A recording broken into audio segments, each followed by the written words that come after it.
Now, I didn't even think about it, but maybe I'll try to time this release for New Year's Eve. Or like the New Year's Day or something like that, or like the end of New Year's Eve. Nah, I probably won't. I'll probably have it uploaded before I go to work. As always, is tradition, I have a lovely adult beverage. Don't drink until you're 21, kids. My Macallan 12 year. I normally don't take it with actually. Ooh, that tastes. Oh, that's so. I don't normally take my scotch with ice, but hold on. Daddy needs another taste of that. That's. Oh man, I need to start taking it with ice more often. Because so there's neat and there's for those of you who aren't drinkers and are too young to drink, a little fun bartending terminology. When you ask for something on the rocks, it has ice on it. When you ask for something neat, it's with no ice. You take it plain. 9 times out of 10, I'll take my scotch or my whiskey normally without ice. I take it neat. But I decided because I hadn't had this yet with ice, I'd try it with ice. And god damn. Oh my god. Oh, that's like heaven right now. It's like it's like 12:15 in the afternoon. Like it's just slightly after noon. I'm like, let's get turned today, baby. Oh, it's like just brings out like the sweet notes. And I'm sorry. I'm like marveling, like, why didn't I do this sooner? Anyway, we're here for the Q&A, baby. So as always, I'm just going to go through the list of questions and we're just going to answer them. And so let's just start. I got 31 comments here. I know there's been a couple repeats, so I'm going to, when I see someone I know for a fact is giving me more than one question, I'm actually going to scroll through the questions and find all the questions that person gave me. All right, so from Rivet, your first question is, do you think Mordecai and Rigby from the regular show could arrive? I think you meant survive a saw trap under 60 minutes. I mean, I assume we're talking about like a equivalent to Jigsaw in their world, or we're just saying Mordecai and Rigby surviving Jigsaw? Because unfortunately, Toon Force and all the wacky shenanigans that happens on the regular show says, yeah, they'd survive in under 60 minutes. So yeah, I'd say they probably would. Rivet also asks, and I know for a fact you have more questions here, Rivet. Okay. In your opinion, what would happen if in the Flash versus Santa Claus? Who would actually win in your opinion? Who's better? Well, because Santa does in fact exist in the DC universe, I'd actually go with Santa. This is because he's someone that even Darkseid can't defeat. He literally goes to Apocalypse every year to give Darkseid a lump of coal. So I will go with Santa. Santa's also like an Omega 11 mutant even in Marvel. So you don't F with Santa. So I'll go with Santa. Question 2. Have you watched the Explorer series for SCP? Have you watched his videos before I have watched them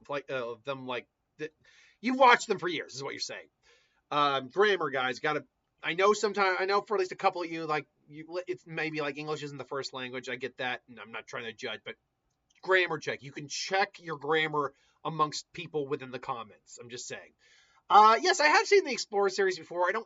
I don't regularly watch it, but I have seen it before, and they're fine. They're good. And question 3, which is not your last question, I know. Your honest opinion for a film idea for a Saw X Christmas theme. Would you watch this film, and what plot should be about your opinion? I'm guessing you meant what should the plot be about. So let me see if I got this right. You're talking about a Saw Christmas. Are you talking about a Christmas themed Saw movie? It would just be it would just be another Saw movie at this point. Like, sorry to disappoint you if you're a big fan of the Saw movies. I don't care about the Saw movies. I don't give a one squirt of piss about the Saw movies. So yeah. That said, if you were to holiday theme it, I mean, you could make the traps Christmas themed. I guess that would be kind of fun. Do something with like a wreath that turns out to be like a collar around the neck, but they've done that. Drink enough eggnog till your insides explode or something like that. I don't know. There's ways you could do it, but unfortunately, you're asking the wrong guy. Rivet also asks, do do you believe in Santa Claus when you were little? Did I believe in Santa Claus when I was a little kid? Yeah, at least up until maybe 7 or 8 when I started to put it together. I think I basically realized it around 10 to 12, but I still kind of kept the spirit. And every year I still keep the spirit of Santa Claus. So yeah. Number 2, could Kevin? I'm guessing you mean from Home Alone. Could Kevin survive Oogie Boogie from Nightmare Before Christmas from Home Alone?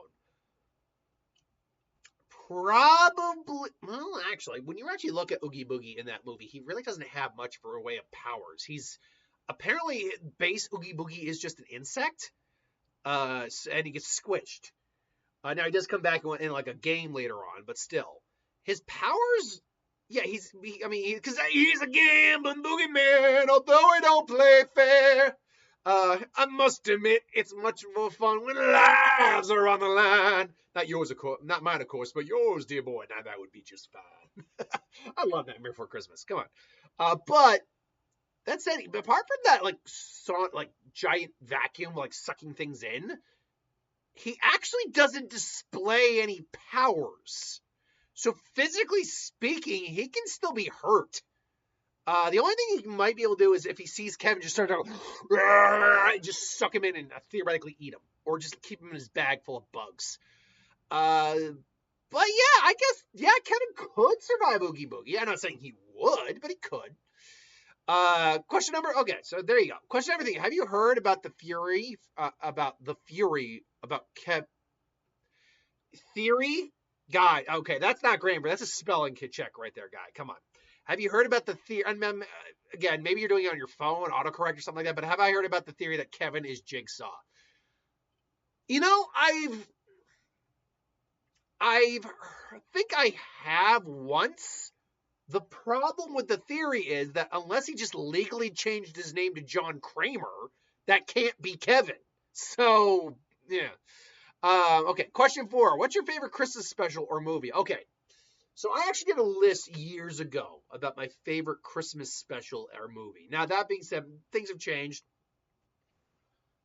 Do I have a all-time favorite Christmas movie? I don't know if I have a true all-time, like the number one best Christmas film I watch every year. Because I'll say this, White Christmas holds a very special place in my heart. It was our family tradition every year to watch it on Christmas Eve. And ever since my mother passed on Christmas, we just can't bring ourselves to watch it. We just can't do it. So I would say that would probably be up there. I do love the Christmas Carol, like just about any version, but the Muppet Christmas Carol holds a special place in my heart. You know what? We just rewatched Violent Night with David Harbour earlier before Christmas, and we really enjoyed it. That's a really fun. I really enjoy it, and we're getting a sequel to it. So here's hoping. Here's hoping we get more of that. So yeah, I'd put maybe some of those in there. Okay, and all right, anything else? Okay, I still got more from Ribbit. Okay. Honestly, who do you think would actually win in this fight? Yeah, okay, it's the death battle prediction. I gave my death battle prediction on that. Now, apparently Light doesn't have the Shinigami eyes in lore, so I guess that's not the case. So I'm going to go with Columbo, if I'm going to be honest. I think Columbo would win. Because Columbo, I believe, is not actually his real name.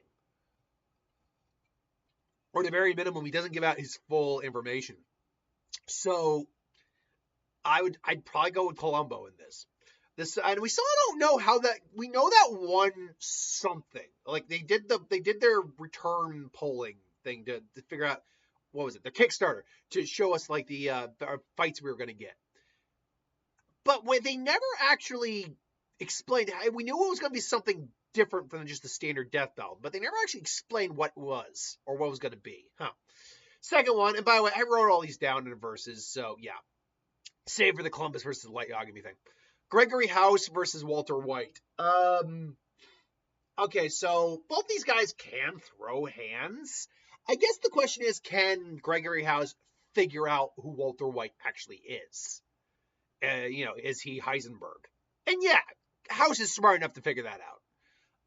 If they bring in Jesse after a problem with the lab, and House puts 2 and 2 together pretty quick, and then he realizes, oh, this guy's Heisenberg. Okay, so yeah, I mean, if it's a fisticuff fight, I mean, one guy's got cancer, one guy's got a limp leg. in theory, and that being said, Walter's smart enough to actually punch House in the leg. So that being said, House also has a cane, so he'd probably, if he thinks his life's in jeopardy, he might do it, might beat him with the cane. I don't know. I guess I'd lean an actual fisticuffs fight with Walter just because he has cancer, but he's not limp. He's not crippled, unfortunately. Do you think Death Valley should have done Walter White versus Jigsaw, and who do I think would have won? Oh, well, unfortunately, Jigsaw would have won that. Because the only way for that fight to even happen is for Walter White to be kidnapped. And do I think they should have done it? No. Fights like this are not something Death Battle would do, nor should I think they do. Because you are trying to actually entertain a large amount of your audience. Yes, they're the fandoms, but the beauty of Death Battle is that it will attract people to IPs that they're not normally attracted to. And they're trying to be as fair to everyone and still make an entertaining product. Dante versus the other guy that came out, I can't remember his name right out of the gate. That was one where I didn't know anything about Final Fantasy character, but it was still a pretty solid fight. Like, I enjoyed the episode. So, or Fall Guys versus Among Us. That, I didn't care about those, but I'm like, that was a really fun fight. So, ultimately, it's one of those things where, yeah, you still got to entertain. I just don't think a fight like that would be entertaining. And then who's better, Gandalf the Grey, Lord of the Rings versus Dumbledore, Harry Potter versus Merlin, the Wizard King from Arthur. We know the Wizard from King Arthur. We know that. So who would win in a fight? Who's better and who would win in a fight? Who's the better character? That's up for interpretation, because there's the problem with saying who would be the better character and even who is in a fight is the fact that unlike the other two, there are vast versions of Merlin. You get some versions of Merlin who are exceptionally powerful and portrayed as such, and others that are strong for the type of movie or show they're in, but aren't all that powerful because of the way magic is kind of portrayed in their world. So, on that front, I'd say the best character is probably Gandalf, unless you get a very unique version of Merlin. Dumbledore's a good character too. I think those two are just like better written. In terms of a fight, here's the thing. I always used to say in Dumbledore versus Gandalf that Gandalf should actually win, because if it came to throwing hands and blades, Gandalf would slice Dumbledore through. And theoretically, the level of power Gandalf has is greater than Dumbledore's, theoretically. However, if you actually look at how magic is used and portrayed in Lord of the Rings, particularly from Gandalf in combat, versus how it's portrayed in Harry Potter, Dumbledore actively is throwing a lot of spells at once, whereas Gandalf doesn't do that in the least. Spell work takes time. Minor magic can be used like break stone or something like that, but it's minor magic. He's got surprisingly, Dumbledore actually should win that fight because he is, in terms of a duelist, far more advanced with his magical capabilities from what we see. Now, that being said, Merlin probably, depending on which version of Merlin you're going, would give Dumbledore or Gandalf actually a good run for their money, because he also can just throw magic out there like that when he wants to. So, it would probably either be Dumbledore or Merlin, if we're going to be honest. Gandalf, again, now, this is all going under the speculation that this fight remains at a distance. If Gandalf is ever able to close the distance and draw his sword, Dumbledore's screwed. Merlin does use a sword, though, occasionally. There are versions of Merlin who do fight like that. So, in that front, then, that'd be a sword duel with them would be interesting. Anyway, and then finally from Rivet, okay, now we're getting to some, I did say these are on the list to be asked. Have you heard about the death of Charlie Kirk? Look, Charlie Kirk's death happened months ago, so yes, I've heard about it. And what was my opinion on Charlie Kirk? Okay, look. Let me be very clear about this right now. Any death is sad. Natural deaths are sad, but anyone who was assassinated simply on their belief system, no matter how ugly that belief system may have been, that is tragedy. You might be saying, well, what about if Hitler was assassinated? Well, Hitler wasn't assassinated. And there, okay, I'll definitely rephrase. There are very, very, very rare exceptions to that rule, like there is any rule. But Charlie Kirk, while I didn't agree with anything he said, wasn't like evil. He had a family. He had a wife. He had kids. He had people who did support him. Now, whether or not I agree with him is irrelevant because taking just the assassination of someone should never be the answer. The taking of life should always come as an absolute last resort and only in the most extreme circumstances. For example, it's the same argument like with war. War should never be the first thing that comes to mind. It should be the absolute last resort because war results in death and the loss of innocence. And there's always going to be casualties and collateral damage that we don't want to have. So, my opinion on Charlie Kirk, I did not agree with him, but my sympathies go out to his family, his wife, his kids, all that. So yeah. Number 2, have you heard about the news about what happened to Rob Reiner and his wife? Yep, I heard about that too. I just thought I initially heard that he passed, and I thought he just passed because he was like in his 70s.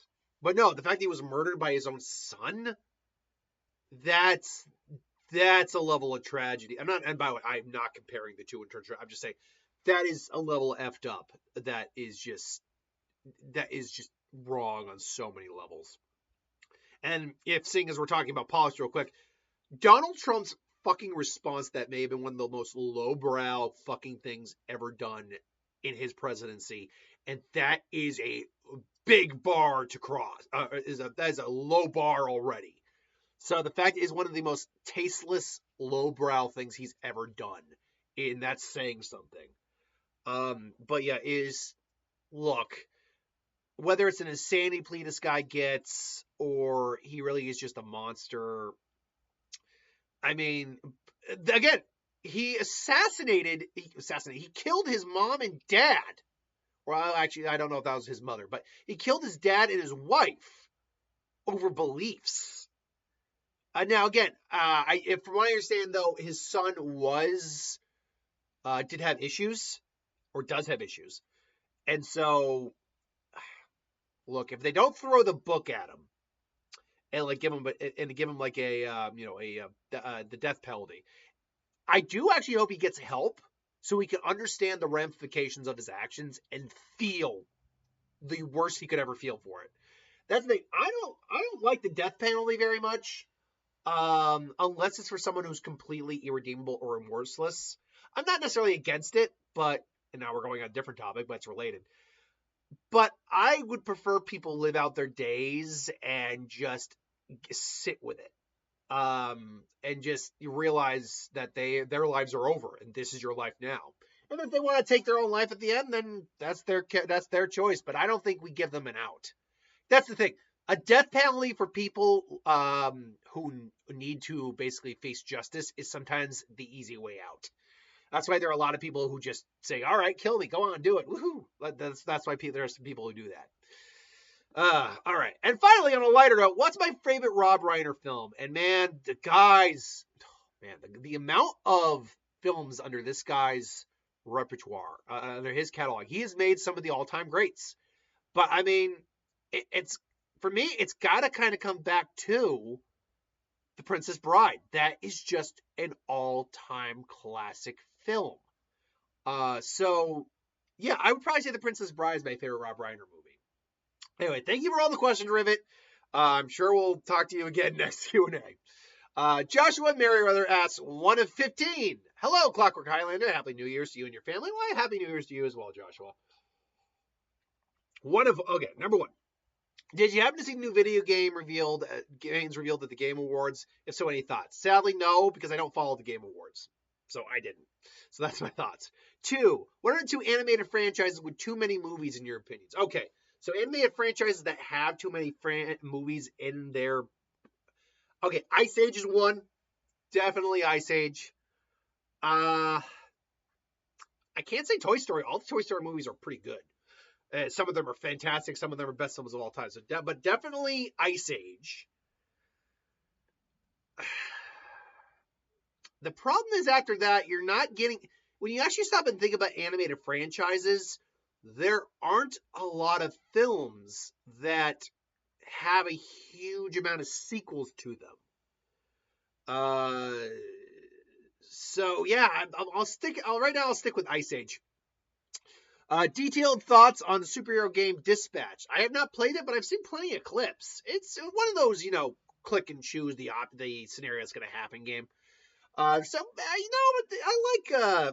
like when new games kind of come out and displays things like that. So it's fine. Thoughts on Christine Noem getting called out on Ice and her leadership role in Ice? Hold on, Christine Noem. Give me 1 second. This is something I don't follow, unfortunately, when it comes to. I follow a lot of the current news. I don't talk about it very much because it's not my channel. It's not. But it's great. Christine Noem, is she the one who heads Ice? Yeah, I think she is. Getting called out on Ice and her leadership role, and okay, well, I don't. Ice needs to be either abolished or it needs to be completely gutted and reworked, because ICE is not an organization I approve of in their methods at all. I get that we do have to protect our country. I do get that 1,000%. And I'm not saying that we shouldn't have measures in place to do that. I'm not saying we shouldn't even have organizations that do that. I'm not even saying that ICE, in theory, with what it's supposed to do, is a bad thing. But it's completely and utterly just a terrible hit squad on people just living here peacefully most of the time. So yeah, no, I don't have much to say about it other than no, screw it. How do you feel about the Golden Globes and the Oscars 2026? Favorite winners to win? So right now we don't have the Oscars, the nominees right now. We don't, and I don't care about the Golden Globes. The Golden Globes are not a really they're a fun, entertaining show, but they're not really very legit awards. It's like a voting body of only a few few dozen people. I think they maybe increased the voting amount a bit to a couple hundred, but even it's a couple hundred. Whereas the voting body of the Academy is thousands and thousands of people. So if you got the majority out of thousands versus the majority out of maybe 100. That is a much greater honor, I think, and that's why the Oscars, are so important. That being said, who do I think are some of the winners? Well, the prevailing theory right now is that One Battle After Another is going to be the winning Best Picture film. I'm not going to tell you what my favorite film or my number one film of the year is, but I do think that film will be at least nominated for Best Picture, and it still has a shot. So yeah, we'll have to wait and see. But I'll give you my take on the Oscars. I'll do a video on it. I don't do my Oscar recap anymore. But yeah, I'll do a video on the Oscars when we actually get the Oscar predictions. All right, 6. The Princess Bride or A Few Good Men. R.I.P. Rob Reiner. R.I.P. Rob Reiner. Like I said, I think The Princess Bride. Although A Few Good Men does have some of the best quotes ever. I mean, that final courtroom scene, man. That you don't get much better than that. You can't handle the truth. Seriously. Could you maybe do another poll between the last third suggestion and what? Could you maybe do another poll between the last third suggestion and a new scenario suggestion? I don't know what you're asking. First off, if you're asking me to redo a poll, essentially, no, I'm not going to do that. Because I don't like when, and there's a question later I saw that people talk about what my pet peeves are. I don't like when people kind of aren't satisfied and want to try to change what I just did. Because I get it, you're not satisfied with, and I'm not saying this necessarily for you, Joshua. It's been other people too. And I'll probably get into that more when I talk about the pet peeves. Oh, I just realized I got one more other video to do today. One I've been teeing up since Thursday. But anyway, I'm not basically whatever it is. I'm not doing another poll. Sorry, I'm not going to do another poll. But for whatever it was. Okay. Have you watched season 2 of Percy Jackson Disney Plus? I haven't seen season 1. I haven't watched it. How do you feel about season 2 of live action One Piece? I haven't watched it. Or Avatar. I haven't watched it yet. I am meaning to watch them though, but I just haven't. Favorite Christmas traditions, favorite Christmas specials. Okay, Christmas specials. Um, I remember. I remember like the Tiny Toons Christmas special. I remember the Hey Arnold Christmas. Christmas specials I don't really gravitate towards that much. I'll watch them, but it's whatever. Favorite Christmas tradition, however. Well, my favorite Christmas tradition I don't do anymore, as I just said earlier. The White Christmas on Christmas Eve was our tradition. But we do a Christmas party every year, so yeah. So yeah, I with my friends. So yeah. So Christopher Nolan's Odyssey trailer. My thoughts? Hey, look, it's just a teaser, but man, Christopher Nolan looks like he's gonna do it again. What live action or animated or even both types of movies do you think? Do you think this year types of movies this year do you think shouldn't have been made? Smurfs. I'd say Five Nights at Freddy's. Well, no, shouldn't have been made. Him shouldn't have been made. Because you at least had the bare bones of an interesting concept there, and it just got ruined. So yeah, that's what I'd say. Which Batman villain do you think has the worst fate in Batman Beyond? Oh, that's Bane. 1000% that's Bane. Because we don't know what happened to Catwoman, although I think it might be revealed in like one of the comics. Mr. Freeze is just a mortal head, and then he ultimately takes his own life. It's a very bad thing, but he just dies. We don't know what happened to Poison Ivy. Harley Quinn, we kind of find out she made it out alive and basically got married and whatever, had kids, whatever, and she's Nana Harley. We don't know what happened with Clayface or Killer Croc. Probably just got old and died for Killer Croc. Or Riddler. Bane, though, because of the venom, we know for a fact is basically like a vegetable state. Bane got the worst fate. Your thoughts on the 2026 in any terms? 2076 was an interesting year. It wasn't a bad year, but it was an interesting year. I lost my job, but then I got a new job, and again, I didn't get fired. Company went under. Yeah, then I found a new job, so there was that.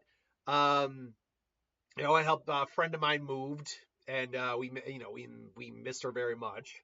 But she's not that far away, but she's like an hour away and across state. It's just she's so busy we don't see her very often.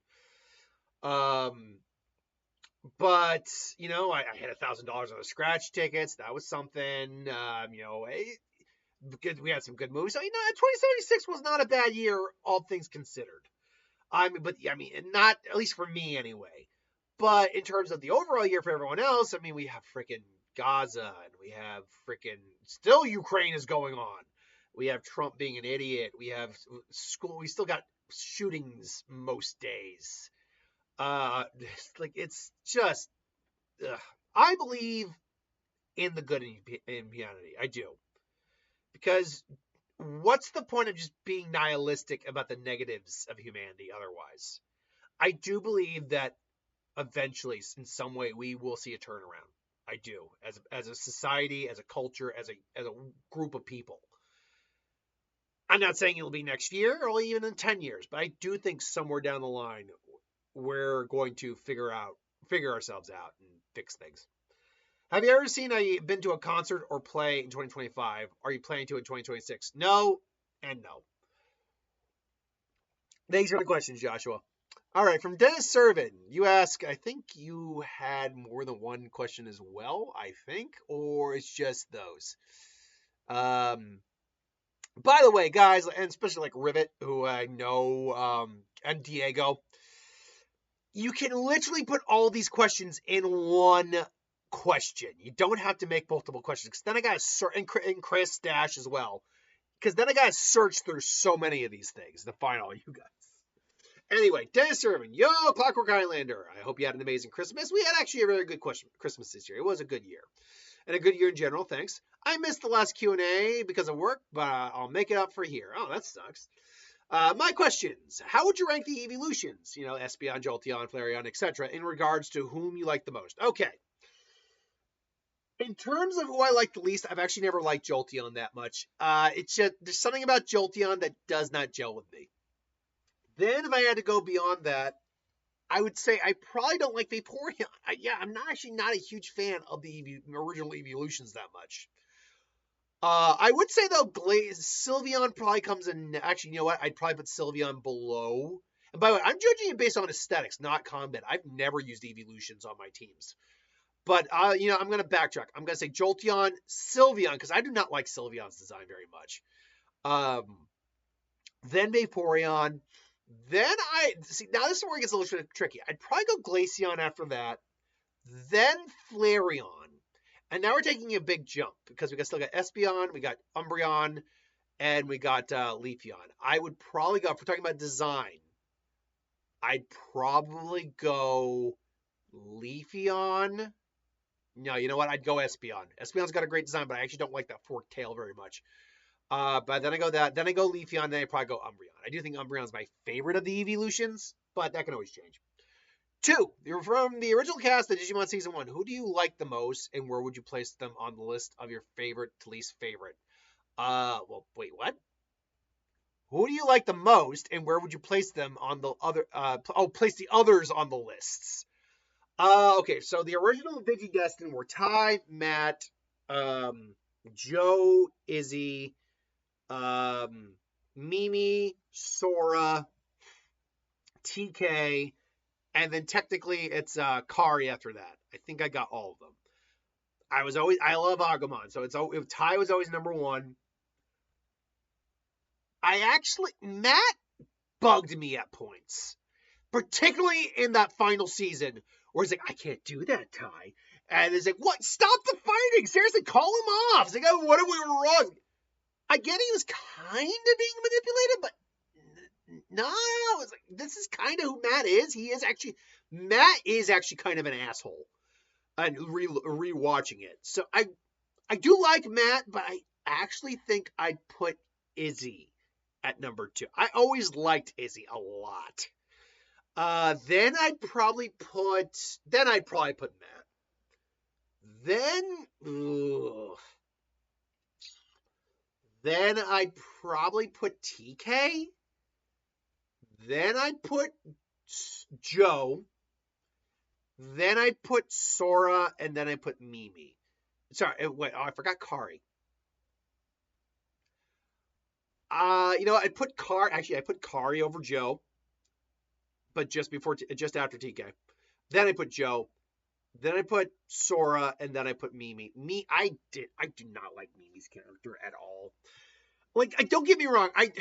I understand that she didn't want to fight anymore, and that Ty was kind of being a prick about it. But he wasn't wrong. He just couldn't explain it in a way that she could accept. And the fact that the Digidestin basically separated, and she just like, oh, what are you gonna do? And then what are you gonna do? I know, no more fighting. It's like, okay, so you're just gonna let the world die? Maybe is that it? Is that what you're doing?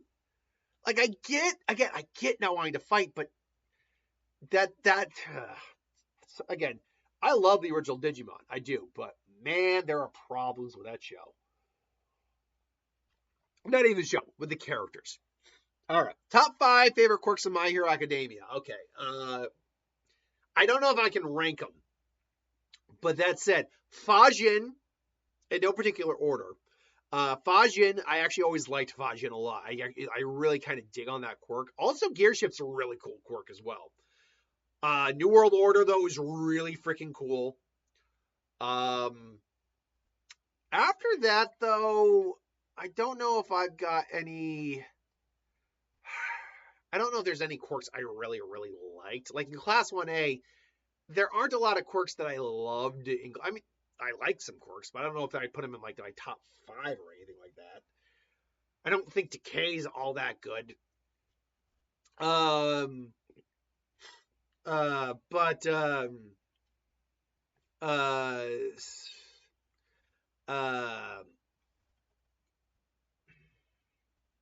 don't know. After that, I don't know. It's tough. Okay, if you're putting my feet to the fire right now, the warp quirk, that teleportation quirk from Kurogiri, I like that. And in Vigilante, it's the main hero's got that weird energy quirk that lets him kind of float and shoot energy blasts. I like that as well. Okay, those would be my top 5 quirks. Top 14 Teenage Mutant Ninja Turtles. In order, Raph's actually probably my least favorite because Raph's just an asshole. He's too much of a hothead. Mikey, I like Mikey. Like, Mikey had to grow on me a little bit, but I like Mikey. But Donatello and then Leo. Leo is still my favorite.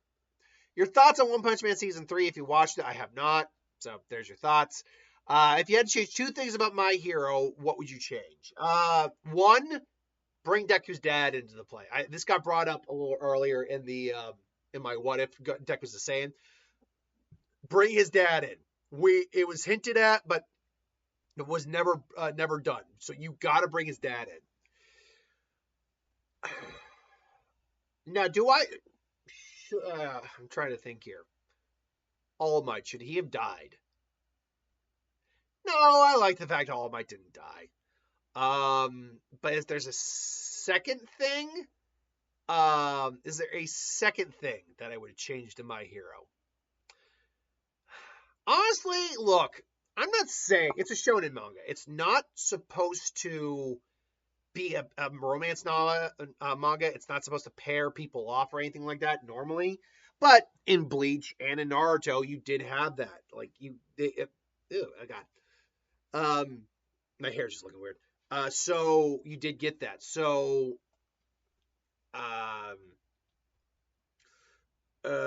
so I don't know. Apart from the fact that we know that the Mushroom Girl from Class 1B and the Shadow Guy from Class 1B, I can't remember their names off the top of my head, were dating. The only confirmed pairing we got was Ochako and Deku, and that had to be in the epilogue to the epilogue. So I don't know, maybe just confirm some more pairings. Maybe like Miss Joke and Aizawa end up actually getting married. That actually would have been hilarious. Otherwise, and honestly, look, I don't hate the fact that Ochako and Deku got together. I don't. It was set up for that. Absolutely.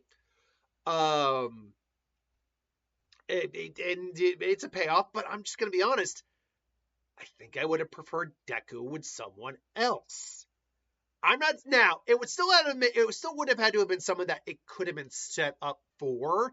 So not Mina, although I do kind of like that in like fanfics when they're paired up. I do kind of like that, but not Mina, not Momo. But honestly, Asui. Yeah, I actually could have seen him and Asui together. They do have enough screen time together and interactions with each other that if you had made an argument that they were going to end up together, I could have seen it. But also, we're talking about the main change I would make. So I would instead maybe pair him off with Asui. I think that could have worked a little bit better. But anyway, I don't know. Again, nothing wrong with Ochako and Deku together. Just saying. Then there you go. Do you think Izuku and Ochako made a good couple at the end, or would you have rather seen him pair? Like I just said, I think Asui. Although I can logistically see him. Again, you would have had to have rewritten the entire romance part of their story. Feelings and emotions. You would have had to rewrite it for a different character. But Sue probably would have been the logical next one to go with. That, or here's a weird one. Toga not dying and being reformed and Deku actually giving her a chance romantically. That would have been weird as F, but it would have been an interesting story angle to go with. Like I said, in terms of like, if you actually were to pair Deku up with any of his classmates in terms of how they kind of look as a couple, Momo and him could work. I don't see him in Jiro. I definitely don't see that. Or Hatsumi. I do kind of like him and Mina together. I think that would be weird, but cool. But no, let's be honest. Mina and Kirishima are destined to be together. That was actually heavily hinted at that they were probably gonna end up together. Yeah, I don't know. Anyway, that's my no. I don't mind him as a main couple. I think it's fine. It's not like Naruto and Hinata, where if Naruto had ended up with Sakura, I actually would have been pissed off. Um, yeah, because Sakura did not earn it. She did not earn it. Anyway, the years has gone by since I last asked this question. So I'm curious, what's your favorite what if you've done so far? Top 5. It's hard to. Again, look. There's so many what ifs I've done, but I can think of a couple that do stand out. I still remember the Naruto being adopted by Jiraiya. I still remember that. I was a big fan of the way I did that. Naruto being able to copy Keka Genkai. I just got to go broke with him. I just got to crack him the fuck out. That was great. But also in terms of like some of the Zanpakuto, Naruto with Ichimonji was one of my favorite ones because Ichimonji is a fun one. I also have an idea for a video that's coming off of the idea of Ichimonji later on in the week. So keep your eyes out for that. But yeah, favorite Ultimate Digimon from the original cast. Actually, okay, here's the thing. Agumon is my favorite, and the Wargreymon is my favorite Mega of the group. But my favorite Ultimate is actually probably either Garudamon or WereGarurumon. They just look more badass. Whereas Metal Greymon is just kind of like, hey, we gave him wings and we made him part metal. Oh, he shoots missiles. Great. He shoots missiles from his tits. So yeah. I'm thinking of trying dating. Well, good for you. Got any advice for a novice? You're asking the wrong guy on that. I didn't even start actually really dating until my 20s. As sad as it is. To be fair, I was kind of anti-dating for a while in mid-high school, and then I finally got the urge to date, and I just had no game. I didn't know how to effectively relay that I wanted to date someone in high school. I don't know how old you are, by the way, Dennis. So, my guess is you're probably in your teens. Look, you don't. My advice as a man in his 30s now, would be this: don't try to be something you're not. Because if you try to be something you're not and the girl goes for you, well, now you got to reveal that you're not that. So you lied to her first off, which may piss her off. But then she's not interested in the person you are. So never be something you're not. Honestly, if you know the person at all, just be honest with them up front. Like, hey, look, I just want to say, I like you, and not just as a friend. And would you want to go out? You just honestly just ask. I mean, I'm not saying like that, but just be upfront. And also be prepared for rejection. It's gonna happen. Unless you got that Riz, as the kids say. Just be prepared. It's gonna happen no matter what. So, but do not falter in the face of rejection. Take it and wear it like armor. Oh, yeah. How did Tyrion Lannister wear it like armor so it can never be used against you? Like, accept the fact that not everyone's going to be interested in you. So, and that's fine. Not everyone has to be interested in you. You are not the end all be all. Neither am I. Neither is anyone else the end all be all for relationships or attraction. So, yeah, that would be my basic advice. And 11, finally, for Endgame with Saitama. If you had to choose, do you think would you think Tatsumaki or Fubuki? Is Fubuki Tatsumaki's sister, the technically younger one, the taller one? I'd go with her because Tatsumaki's hot. I hate characters like her. I don't like arrogant characters. I really don't. These characters who are powerful, yes, but are so powerful and have been so used to being among like the top powerfuls that they can't take criticism and will just react like a child. She acts like a petulant child. And I don't even watch One Punch Man that much, but I do know that. All right. Thank you for this year. Been a hard one for me. Well, I'm sorry to hear that, but I'm so happy to have had you there. Well, I always try. That's the whole point of this. You're always fun, warm, and entertaining. I do what I can. A stable wall to lean on when things seem too much. Thank you once again, man. You're absolutely amazing. Never forget it. Have a nice New Year's Eve, my friend. Well, thank you very much for that. That's the whole point. I'll probably never, if I'm being honest, make a dime off this channel. I won't. And that's okay. That's never been the point of this channel. Well, and originally the point was to do that, but as I grew and actually started doing content on my own for the channel, not waiting for Mark to like upload videos, I just came to realize, no, I just like doing this. Screw making money. I mean, if I made money, great, but I don't, and that's okay. So I'm just glad I can entertain you guys and be there for you, for those of you who feel you need a shoulder to cry on. All right then. So King Shao just says Merry Christmas, Merry Christmas. Pedro Silva Lathman says Merry Christmas. All bless you and your family. Well, thank you very much. Let's go. 1-7. What's your take on power scaling debates in Dragon Ball Z? Do you think Goku's Ultra Instinct in Super invalidates some of the older feats, or does Dragon Ball Z's raw energy output still hold up? I don't know where the idea that Ultra Instinct invalidates older feats. I don't know where that comes from, because I don't know what all the debates and power scaling for Dragon Ball Z generally are. I myself am not a true power scaler. I don't actually do the math to try to scale things outward or anything like that. But I do know how to power scale in the sense of understanding how, levels of power work, from dimensional to multiversal, like all that stuff.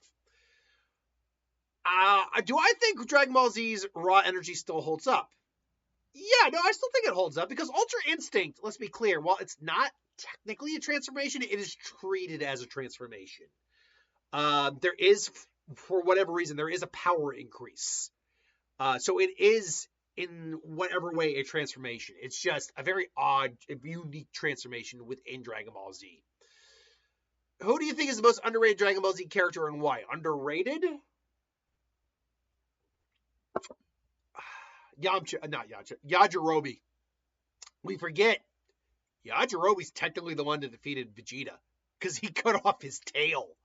Yajirobe, underrated character. In fact, if Yajirobe actually wanted to be a true Z fighter, he probably could have been. He didn't have a super high power level, mind you, but he could have if he actually really wanted to commit to his training. So, yeah, I'd say Yajirobe's actually an underrated character. What's your opinion on the Tak no Jutsu trope? Does it work in Naruto, or does it feel overused by the end? No, because that's who Naruto ultimately is. Not only do I think it's not not only is it who Naruto is, we don't actually, when you actually break down how many times, let's actually quickly do this. How many times is the Tak no Jutsu actually used? It's used on Zabuza. It is used on Gaara.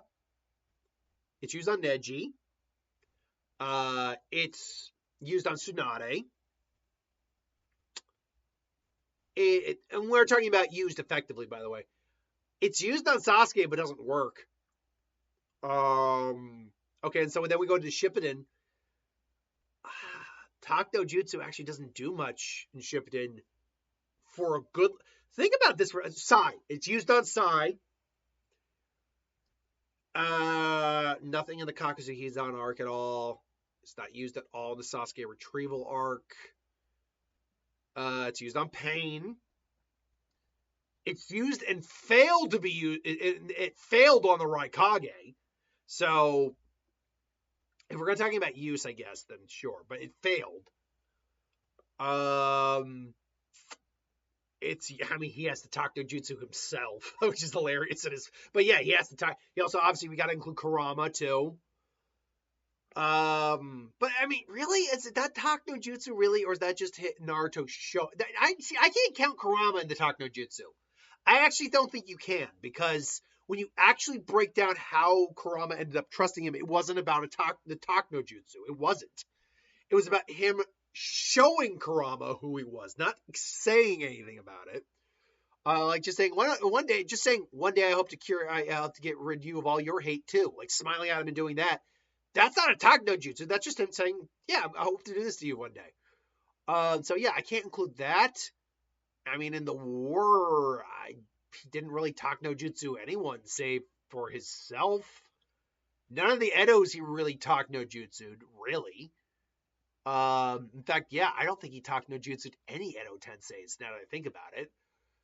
He did talk no jutsu Obito. And he didn't even talk no jutsu Sasuke. He just beat the living shit out of. Now, to be fair, he was talk no jutsuing while fighting Sasuke. So, in the grand scheme of things, he did like 9 or 10 times within the entirety of Naruto, which might sound like a lot, but actually isn't in the grand scheme of things. I'm sure I'm missing maybe 1 or 2, but those are the ones I can recall. So, yeah, and by the way, it's water now. I think you saw me pour my seltzer in there. So yeah, I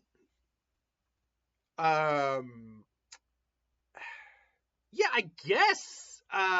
Do I think it's overused? Not really. Does it work in Naruto, or does it feel over? What do you mean? Here's the thing too, though. What do you mean by does it work in Naruto? We've clearly seen that it works. That's the thing. Anyway, if you could give one character a different ending, Neji or Itachi, what would it be and what would it change? Neji. I think we can all agree. Like, I don't hate that Neji died, actually. But if you're going to ask me which one I would change, it would be Neji's. Neji didn't necessarily deserve to die. Oh, you puppy Skippy. Oh, yeah, sure. So yeah. Who do you think is the strongest Yonko right now? Okay, I'm not that far caught up with One Piece right now, unfortunately. Now, don't get me wrong. I know about like things like the Yonko and Kaido, Whitebeard, Blackbeard, Big Mom. I know that as Shanks, but I don't know anything about One Piece in detail enough to answer that question right now. Have you come across any recent Peanuts merchandise or Snoopy themed releases, like holiday specials or new comics, and which underrated Snoopy moment deserves its own figure line? You're asking the wrong guy that question. No, I have not. No, I couldn't answer that question for you. What if SpongeBob never got a job at the Krusty Krab? How would that alternate path affect characters like Plankton or Squidward and hypothetical season arcs? Well, if he never got a job at the Krusty Krab, he'd get a job somewhere else first and foremost. Probably being a cook. I mean, he'd probably work at the Chum Bucket, to be honest, or he'd work at just some other burger place, probably. How would that affect it? Well, they wouldn't have the best fry cook, burger cook in the area on their staff. I mean, we saw what happened to the Krusty Krab once SpongeBob wasn't there. It just fell apart. He was kind of the backbone of the Krusty Krab in many ways. So yeah, it would be interesting nonetheless. We probably wouldn't see as much Mr. Krab or Squidward because they both work there. I mean, Mr. Krabs owns the damn place. All right then. So thanks for the questions, Chris Dash. One of it looks like 12. Do you think Jigsaw could be a good Batman or Spider-Man villain? Batman villain? Yes, he's actually tailor-made to be a Batman villain. Spider-Man villain? Probably not. In fact, I really don't. Yes, he wouldn't make a good Spider-Man villain. He's way too more psychological than most of Spider-Man's other villains. In kind of like in a serial killer. That's really all he is. He's a serial killer. And Spider-Man's villains mostly are all superpowered in some way. Do you think Jigsaw, the Riddler, and Arcade could work together? Probably not. Jigsaw probably wouldn't want to work with either of them just because he'd find them probably insufferable to deal with. The Riddler and Arcade would probably have their egos clashing. John wouldn't care that much, but they'd have their egos clashing too much. Do you think Beetlejuice would be a good Deadpool villain? No, that one I don't think so. And that's not to say Deadpool hasn't dealt with the supernatural before. He's dealt with Dracula and vampires before, but Beetlejuice is literally a ghost. He's a spirit. That's not something I think Deadpool would really be designed to handle. How would you think Stain? What I'm thinking, man. What do I think Stain's opinion of Invincible, Omni-Man, and Adam Eve would be?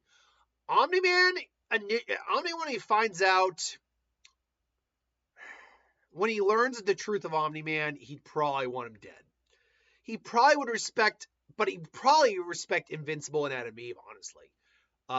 Just trying their best. Although Adam Eve, because she didn't understand like architecture, like things she built ultimately failed, so she had to go to school for like architecture and along those lines to make sturdier objects.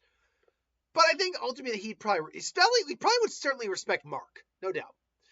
What would you think Stan's opinion about Homelander and Billy Butcher would be? He'd kill them both. Actually, he might even work with Billy Butcher. Him and Butcher, unlike him and Shigaraki, him and Butcher's ideals would line up perfectly. And Homelander is the exact type of individual that Stain would want to kill. The only problem would just be getting his blood. Yeah. But how would you? What do you got to use slightly different language, dude. What do I think Stain's opinion of Goku and Vegeta would be? World-ending threats. He's got to kill them, but he wouldn't succeed. They're too powerful. Goku's a good guy, but he has his lust for battle has threatened the cosmos before.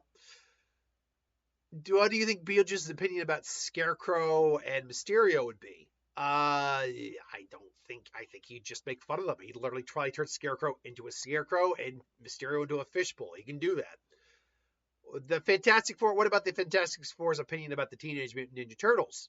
Probably would see them as hero vigilantes, to be honest. Probably even try to work with them at some points. What do you think Pennywise's opinion of the Teenage Mutant Turtles would be? He'd laugh at them. They wouldn't be immune to the Deadlight, so he'd just screw with them. Do you think Beerus would be a good herald for Galactus? Okay, now that's a really interesting question, because on a power scaling, Galactus is much more powerful than Beerus, even in a slightly weakened state. In a severely weakened state, though, Beerus would actually probably beat Galactus in a straight fight. In a severely weakened state. At his peak, we're talking about a guy who is way high multiversal, complex multiversal Galactus. Whereas Beerus is at best a low multiversal. So the question becomes, first off, would he even be able to make Beerus? But even so, Beerus is still strong enough that he would give Galactus a problem. Even a full power Galactus. He couldn't Hakai Galactus, but he could definitely dish out some blows to Galactus, no doubt about it. Power Cosmic, as powerful as it is, isn't infallible. But if he were to be made a herald, would he be a good herald? Actually, probably not. He'd probably be pissed off to be a herald of Galactus, being submitted and all that, or being made to submit. Let's see where we're at for time. Oh, we're only just going on an hour now. Good. Do you think Pennywise? What do we think Pennywise and Beetlejuice's opinions about the Joker and Harley Quinn? Okay, wait. Pennywise and Beetlejuice's opinions of the Joker and Harley Quinn? They wouldn't care. Beetlejuice wouldn't give her. He'd just think they were clowns and make fun of him. And Pennywise, again, wouldn't care. They're just meat to him. Now, would the Joker be? How would the Joker be affected by the Deadlights? The Joker's insanity is on such a level, and we are also talking about the DC universe that has beings that far supersede Pennywise in power, that I don't know the Deadlights would do much in the Joker. If anything, I could see the Deadlights turning him sane. That would be the hilarious thing. And Pennywise just being absolutely confused by what just happened. So yeah. And finally, do I think Catwoman, Rouge the Bat, or Rogue the Bat, I think it's Rouge. Yeah, it's Rouge. And Black Cat could work together for a while, and then one of them would screw the other over. So yeah, that's my thoughts. Thanks for the questions, Chris. Diego Lorente asks one of many. Okay, the last question. Okay, this is technically the first question, but the last question of who should voice. The question is, who should voice Amy Rose in Sonic 4? Here's my list. I'm not going to really go over all the... Did you say LeBron James? What? Okay, I got to assume some of these... I'm going to be honest. Who should voice a character... Unless the character is so iconic that they need a specific voice, it's not a question I'm really going to weigh into, unfortunately. Okay, well, different question. Have you ever watched My Life as a Teenage Robot? I did watch a little bit of it. I enjoyed it for what it was. 2, what's your favorite Kevin Spacey role? Okay, you said Midas in his, in your opinion. Midas, minus his scandals, you mean. Remember, he was actually acquitted of most of that stuff. My favorite Kevin Spacey role. Ooh. I don't think about that very much. Kevin Spacey. He's been in a lot of movies. Give me 1 second. I'm going to get Kevin Spacey's filmography here. Because I know for a fact that there are a couple roles that I'm probably forgetting, but the minute I actually remember them, I'm going to be like that. Okay, so let me just see here. Kevin Spacey, filmography. Give me his IMDb page here. Come on. Where are you, IMDb? There you are. Kevin Spacey, IMDb. Let's see. What is... I can tell you one of the roles I really liked him in was Baby Driver. I just really liked him in that movie. You got to at least bring up Seven. That's definitely one that's got to be... Okay, so actor credits. Okay, so let's see here now. I don't want producer. I want actor. Actor. Okay, seriously, where's the acting thing? Writer. I want his role as an actor. Thank you very much. Okay. He's got a couple of movies in post-production right now. That's good good that he's trying to get back and see. Okay. Okay. Baby Driver obviously was one that I really liked him in. And I haven't seen every single one from. I do like him in Horrible Bosses though. He is very funny in Horrible Bosses. I got a wife and a cat. Oh my God, that hurts so much. I liked him in 21. I did like him in that. Let's see, somewhere beyond the sea, somewhere waiting for me. Let's see here. We're going down to obviously American Beauty. I don't think I'd say that's my favorite role of his. LA Confidential, Time to Kill, 7. I mean, he's so damn good in 7 though.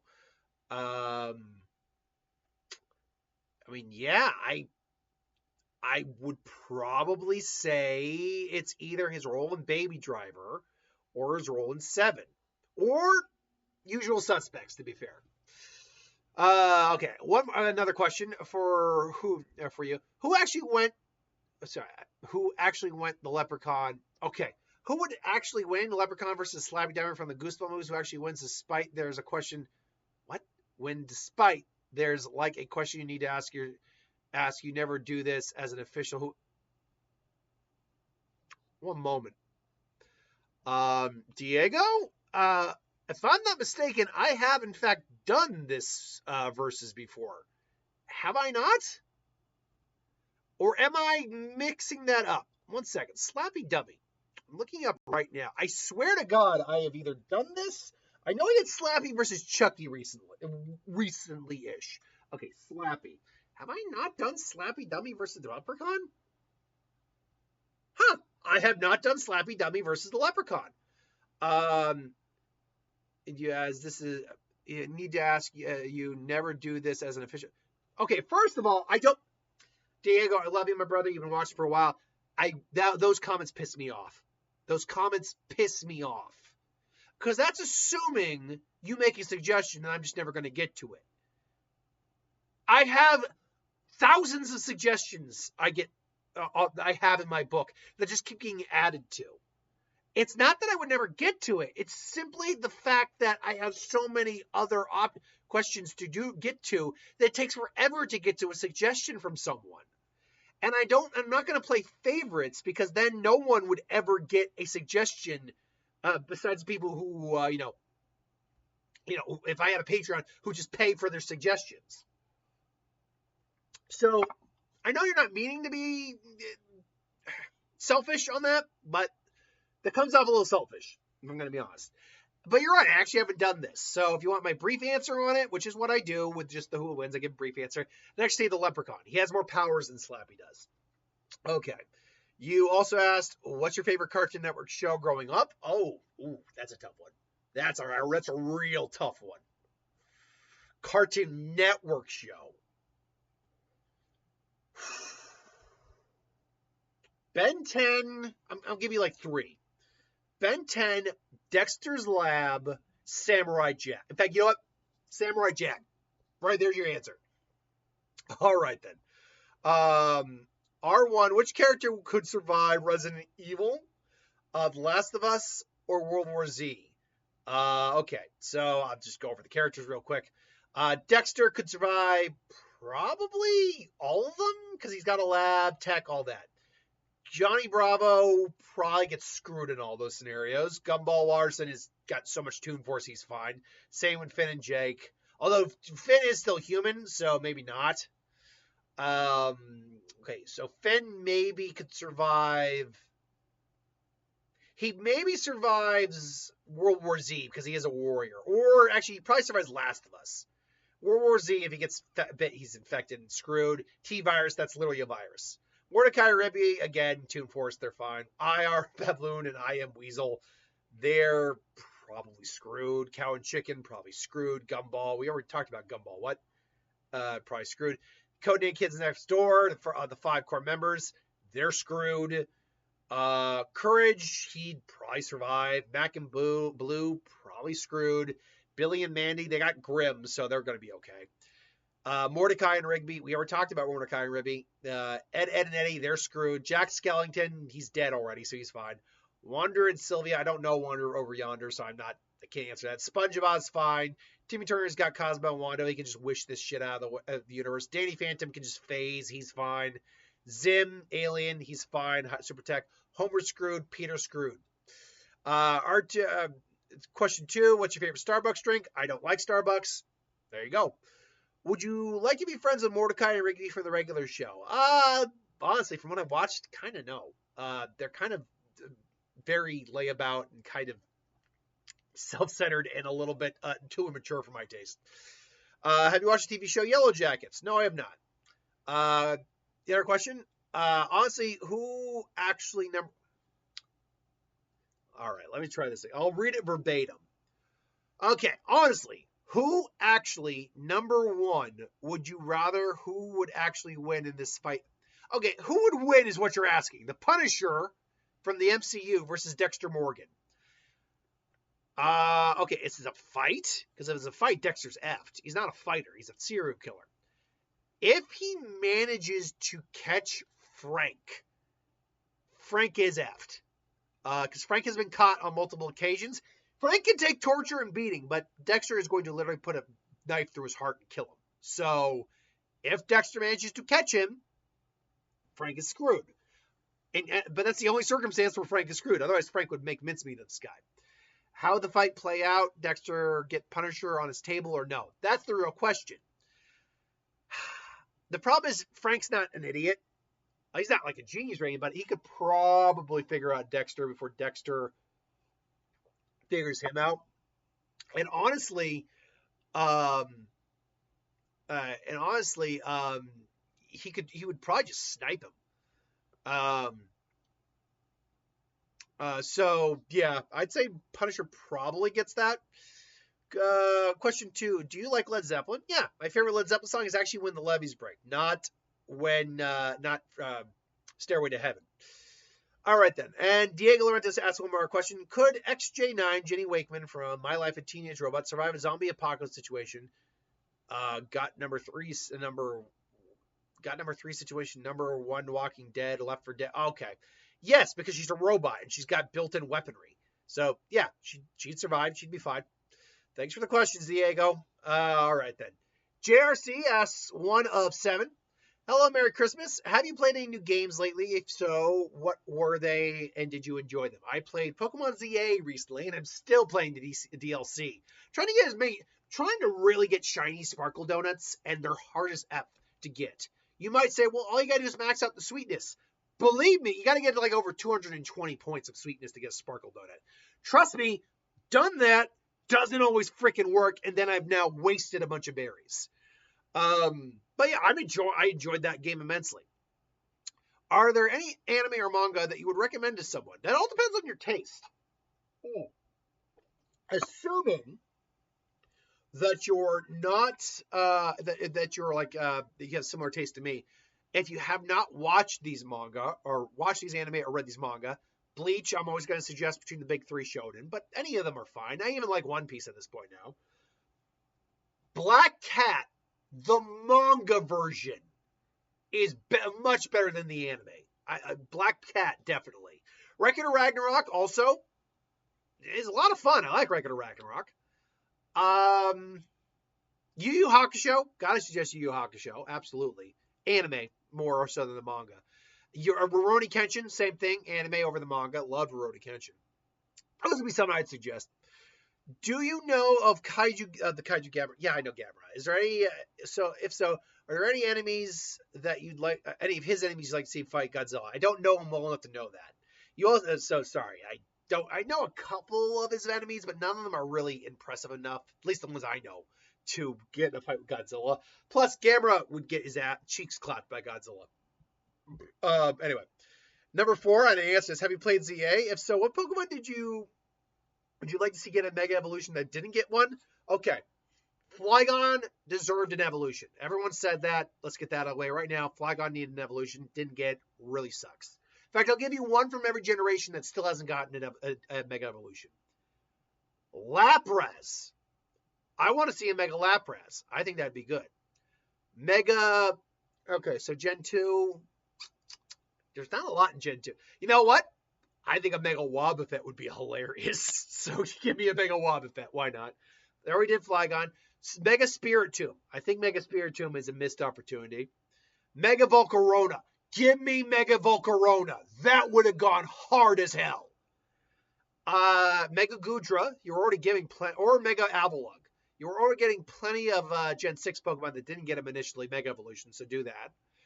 Mega, and then if you're going to give Drampa Mega Evolution, why not Turtonator? They were version exclusive opposites. So Mega Turtonator. Then Gen 8, Mega, it's weird to say, but Mega Toxtricity, one of my favorite Mon, currently on my team at the moment in the game. You can make it look similar to the Gigantamax form, but maybe with some alterations. Hell, maybe even create an electric guitar he has.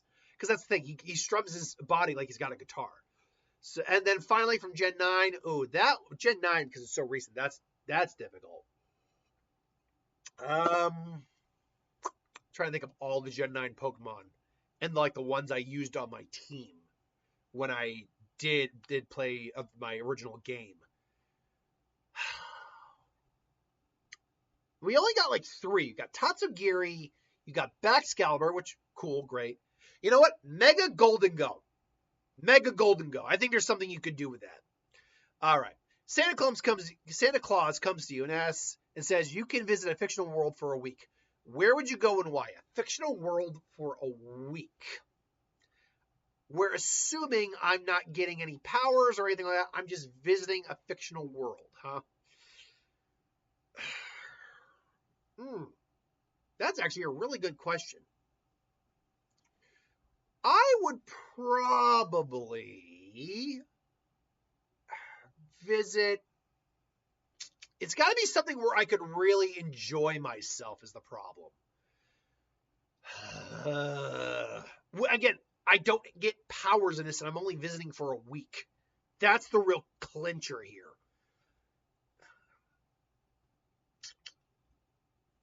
I really don't have a good answer for that, honestly. You know what? Assuming it's still around in Star Wars, send me to Naboo. Send me to Naboo. Naboo's got a nice environment. I like Naboo. Send me to Naboo. For a week vacation, I'll take it.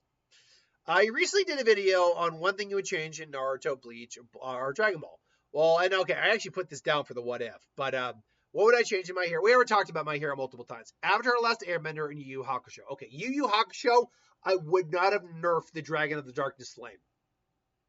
The Dragon of the Darkness Flame is portrayed as being one of the most devastating techniques in all of Yu Yu Hakusho. And we see him annihilate a fire demon of all things the first time he uses it. Then Bui stops it, sends it back Hiei's way. But Hiei absorbs it. So, okay, Dragon's not necessarily, it got stopped, it's not nerfed. It's never useful again. He fires at a Sensui. It just moves him through the demon world. Let's say, not a bad way to travel. He absorbs it, nothing. Makuro splits it, and Makuro struggles against it, sure. But she splits it in half. I would not have nerfed the dragon. At the very minimum, I would have had Makuro maybe also like burn her arm or something like that severely. Like maybe I have to take the arm off, and maybe Sensui actually struggle a bit against the dragon. I would at least acknowledge the strength of the dragon. So I would not have nerfed the dragon. Avatar: The Last Airbender is a little trickier because technically speaking, it ended perfectly. So anything I change isn't really all that major. Like, it shouldn't be something that's drastically that important. First off, I would show Iroh breaking out of jail, first and foremost. Beyond that, I can't think of anything I'd really change about Avatar. Maybe I would just completely get rid of the Great Divide episode, which is one of the weakest episodes in the entire franchise. But otherwise, yeah, I can't think of anything real major. Okay. Now, what's the most important? Now, the most question. What's your favorite color? Green. Thank you for your questions, and I appreciate your work. Thank you very much. Okay. We have 1 out of 11 from Just the Chicken. Merry Christmas and Happy New Year. May you have a great year ahead of you. I hope so, too. Which Christmas movie do you watch every year for Christmas holiday? Well, there's no one single movie now. It used to be White Christmas, but I've explained why I don't anymore. What makes a great sequel? What makes a bad one? Okay, a great sequel is something that, first and foremost, entertains. That is the primary function of the movie, is to entertain. But it has to expand or further the story of the original. If you're just stagnating, then there's nothing really going on there. Also, if you just decide to say one thing in one movie and just completely say, actually, it's this, without any sort of fluidity, just say, we're retconning, that pisses me off too. I don't like that. So what makes a great sequel is the ability to further the story in a way that's palatable. What's your biggest pet peeve about anything? Okay, about anything. Okay, I knew I remembered this question. Okay, in life, I hate arrogant people with a passion. These people who just assume they know more than you. And maybe they do, but then you get the ones who just don't, but they think they do. That drives me up the wall. But recently, if we're talking about movie going, or not even movie, if we're talking about the channel and YouTube, lately, I respond to one, I didn't respond to another.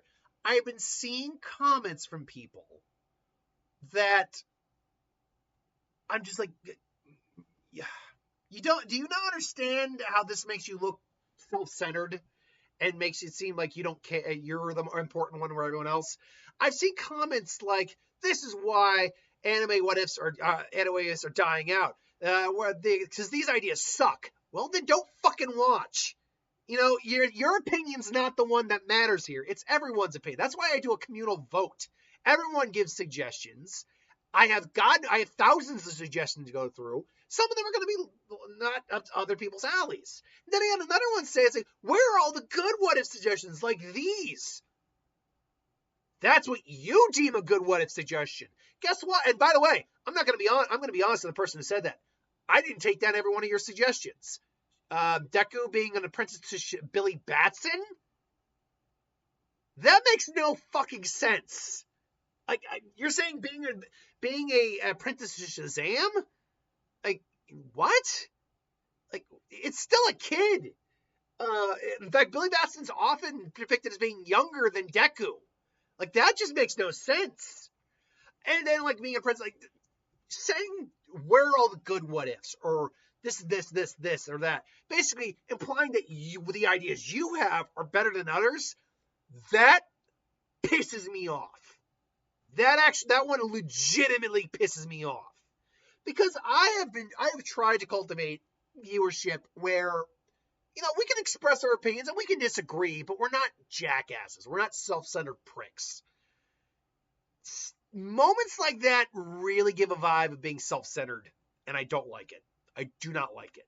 It also disparages other people's ideas, and I don't like that either. So that would be a pet peeve about YouTube and the channel lately. All right. What must-see show or movies would you recommend for people to watch? Must-see? I mean, I've heard nothing but great things about Welcome to Derry. So maybe try that out if you like horror and the It series. Unfortunately, there's not much in terms of must-see shows I can think of. We're currently rewatching all the Marvel shows. We're on Daredevil season 1 right now. So maybe rewatch some of the Netflix shows. Those are good. The Marvel stuff anyway. And not all of them, admittedly, but some of them. If you could be one fictional character, who would it be, why, and what would you do? I have no idea.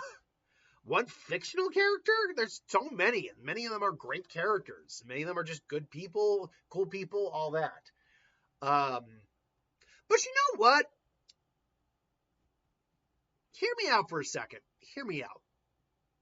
This is going to sound really, really weird. Every once in a while, I watch Cinema Therapy, and keep up with me on this. Bear with me. I watch Cinema Therapy, and occasionally I'll just rewatch episodes. And I'll every once in a while rewatch their Twilight breakdown episodes. And my God, those are great episodes to watch. But if you're gonna put my leg to the fire, put my feet to the fire, give me Bella. Hell, give me Bella and Edward. And I can just sit them down, and we're gonna have a therapy session about why you two are toxic, terrible people who deserve each other. Legit. I'm not lying. I would love to rip these characters apart. Absolutely. So yeah. There you go. What is your guilty pleasure show or movie? Guilty pleasure movie, the Super Mario live action movie. That's a guilty pleasure. I enjoy that movie. I do. Guilty pleasure show? See, a guilty pleasure show has got to be a show that I know is bad, but I still enjoy it. That's what a guilty pleasure is. And the problem is that's a subjective thing, what you perceive as good and bad. I will say, though, I remember watching Blind Date, that dating show when I was a kid. So maybe I'd throw that in, but not. I can't say there's much in terms of guilty pleasures I watch these days. When did you start to see a decline in the Pokemon games? The decline in graphics, performance quality, perceived lack of mechanical depth in the newer entries. Okay, so let me be very clear. I have played every mainstream Pokemon game since Gold and Silver. I actually never played the original Red and Blue. I would say I saw the decline in the general, again, between graphics, which honestly, the graphics, that's a hard thing to perceive because we jumped from 2D to 3D. So that's a really hard metric to kind of go by. Mechanical depth, perceived again, I played them all, and I don't hate any of them. A lot of people give a lot of shit for these games for some justified reasons. I'm not going to lie, some justified reasons. But also for completely bullshit reasons. Like, oh, they didn't do this and this. Like, of course they didn't fucking do that. Like, what are you at? Are you looking for Breath of the Wild for Pokemon? It's goddamn Pokemon. What has ever led you to believe that that's the quality of game you're going to get from Pokemon? Now, Gen 10 is looking to possibly be something on the level of that game. Maybe not Breath of the Wild, but a real next step forward for Pokemon if the rumors are true and those rumors hold or they're even more advanced. But point being, it's like, oh God, guys, either lower your expectations or get over yourself. That said, not all Pokemon games are created equal. I can acknowledge that. And the thing is that the game's decline it's not a continuing decline is the problem. That's the thing that I think a lot of the people who, and I'm not saying you are doing this, I'm just saying a lot of people who hate on Pokemon now, even though they're sheep and still buy it, let's be honest, see things like, oh, Pokemon games have just been down a hill. It's like, no, they effing haven't. That's your personal opinion. And quite frankly, no, that you can have that opinion. You're welcome to it. Most people would actually disagree with you. Why? Because most people find X and Y really relatively easy, super easy to be honest. Not the best game, but then you get Sun and Moon, which is by all a better game. And then Ultra Sun and Ultra Moon is considered one of the best games. Then you get Gen 8, which, look, Sword and Shield isn't the best. No. Do the graphics need work a little bit? Sure. But it's not bad. I'm sorry. It's not a bad game. And then you get into ZA, which, yeah, the graphics still needed some work in some aspects. But most people love Arceus. Then you get Scarlet and Violet. Most people like Scarlet and Violet. I would say Scarlet and Violet's one where you can actually really see some problems. It's so vast and empty in many ways. I can definitely see some of the problems in Scarlet and Violet. I can. I don't stick my head and say it. But then you get the 2 DLCs, which are great. And then ZA recently came out, and yeah, does the city look a little flat in some ways? Sure, but it's not like it. What are you expecting? Seriously, what are you expecting? God, just take a chill pill, understand the type of game you have, and then go form your expectations based on that. Not basing it off of like Grand Theft or Breath of the Wild or anything like that. Jesus Christ. Sorry, I'm going off on a tangent. Point being, the decline, there's no decline in the Pokemon games. There is slopes, but there's no decline. So, sorry. Hey, maybe you feel differently. If you do, that's fine. We can both disagree. If I found the mask from the mask, would I keep it? Hell, well, okay. Would I put it on? Hell no. Would I keep it? Yes, actually, I probably would. Even though the mask is sentient in its own way and has a will of its own, I would lock that thing up, bury it, all that, probably get everything I could to just make sure no one would ever be able to use that thing. So yeah. Which DC Marvel character or villain would be great Dragon Ball villains? Thanos would probably be a good one. Ultron, not so much. I can see Apocalypse being a decent one. And Galactus is kind of like a herald, like just a world-ending threat. DC?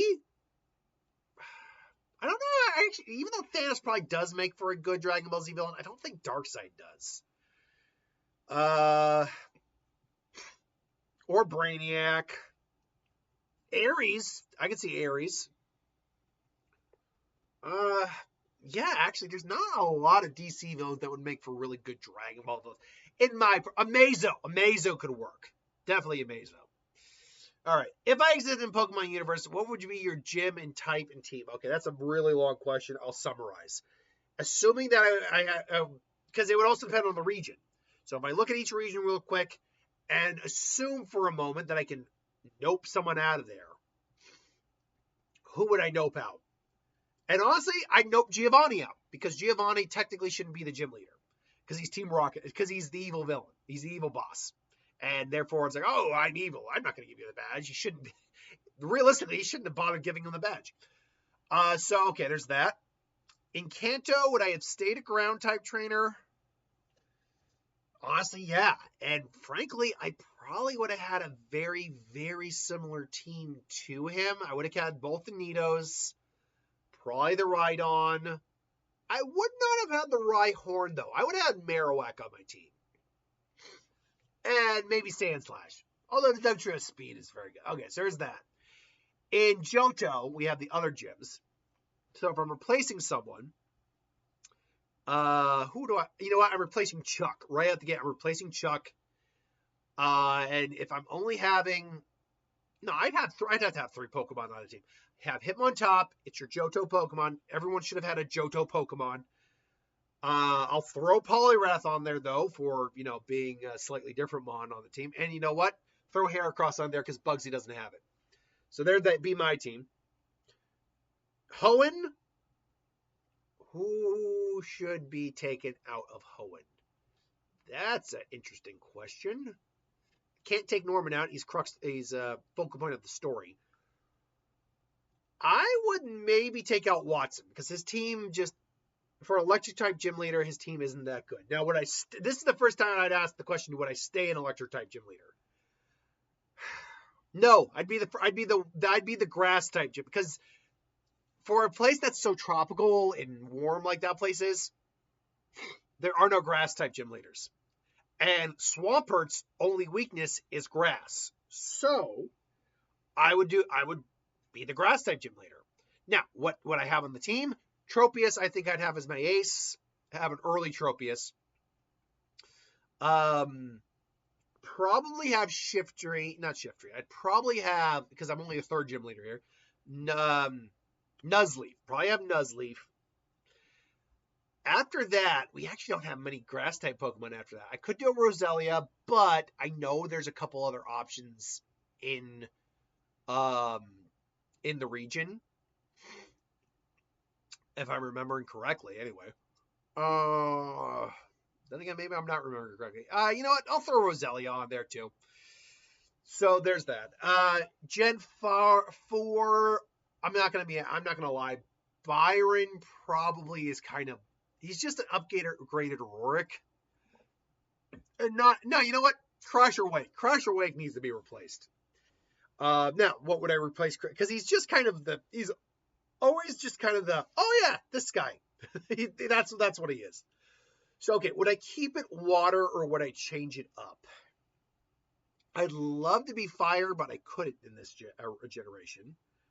I forgot Cacnea. That's what I had forgotten for grass types. But anyway, you know what? I'd be a poison type gym leader. Think about this for a second.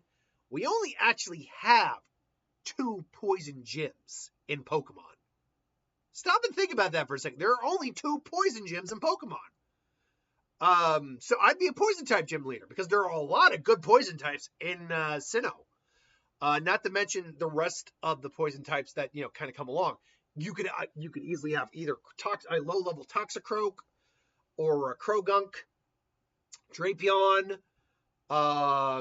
Granted, he's only in the 4th gym leader, so his levels aren't that high. Stunky, you could have that as well. So yeah, there actually are a fair amount of decent poison types that you could go with that I would probably choose. All right, with that said, and then Gen 5 comes along. It all depends on the game. I'm going to simplify it, though. I probably replace Clay.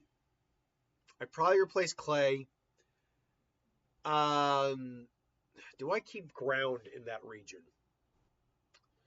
Because he didn't make use of all the ground that was there. And I can't overlap with the Elite Four either. That's the other problem. But you know what I could do? I could be a dark type trainer. That's what I could do.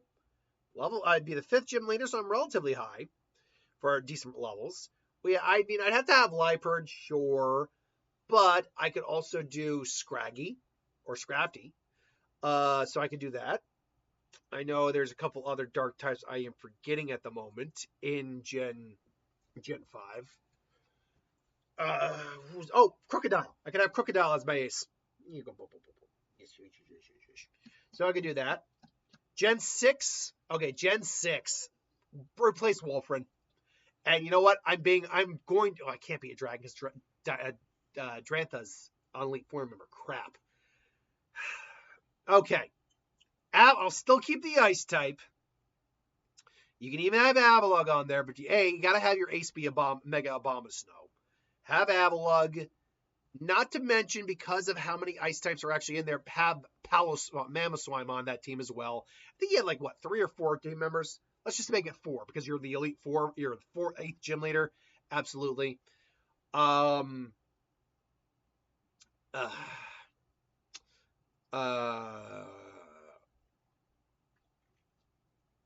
to think here. What would be another ice type that I know is in the region? Oh, I think Sneasel and Weavile are in the region. So I'd put them on the team. All right. There's no gym leaders in Alola. Galar.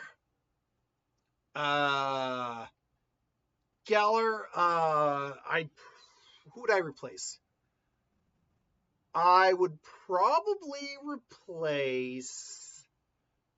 I replace Opal. Opal's a little disappointing. And I would replace it with a Bug Gym to fit in that environment. And because I'd have I can't have Volcarona, it's still not high enough level there.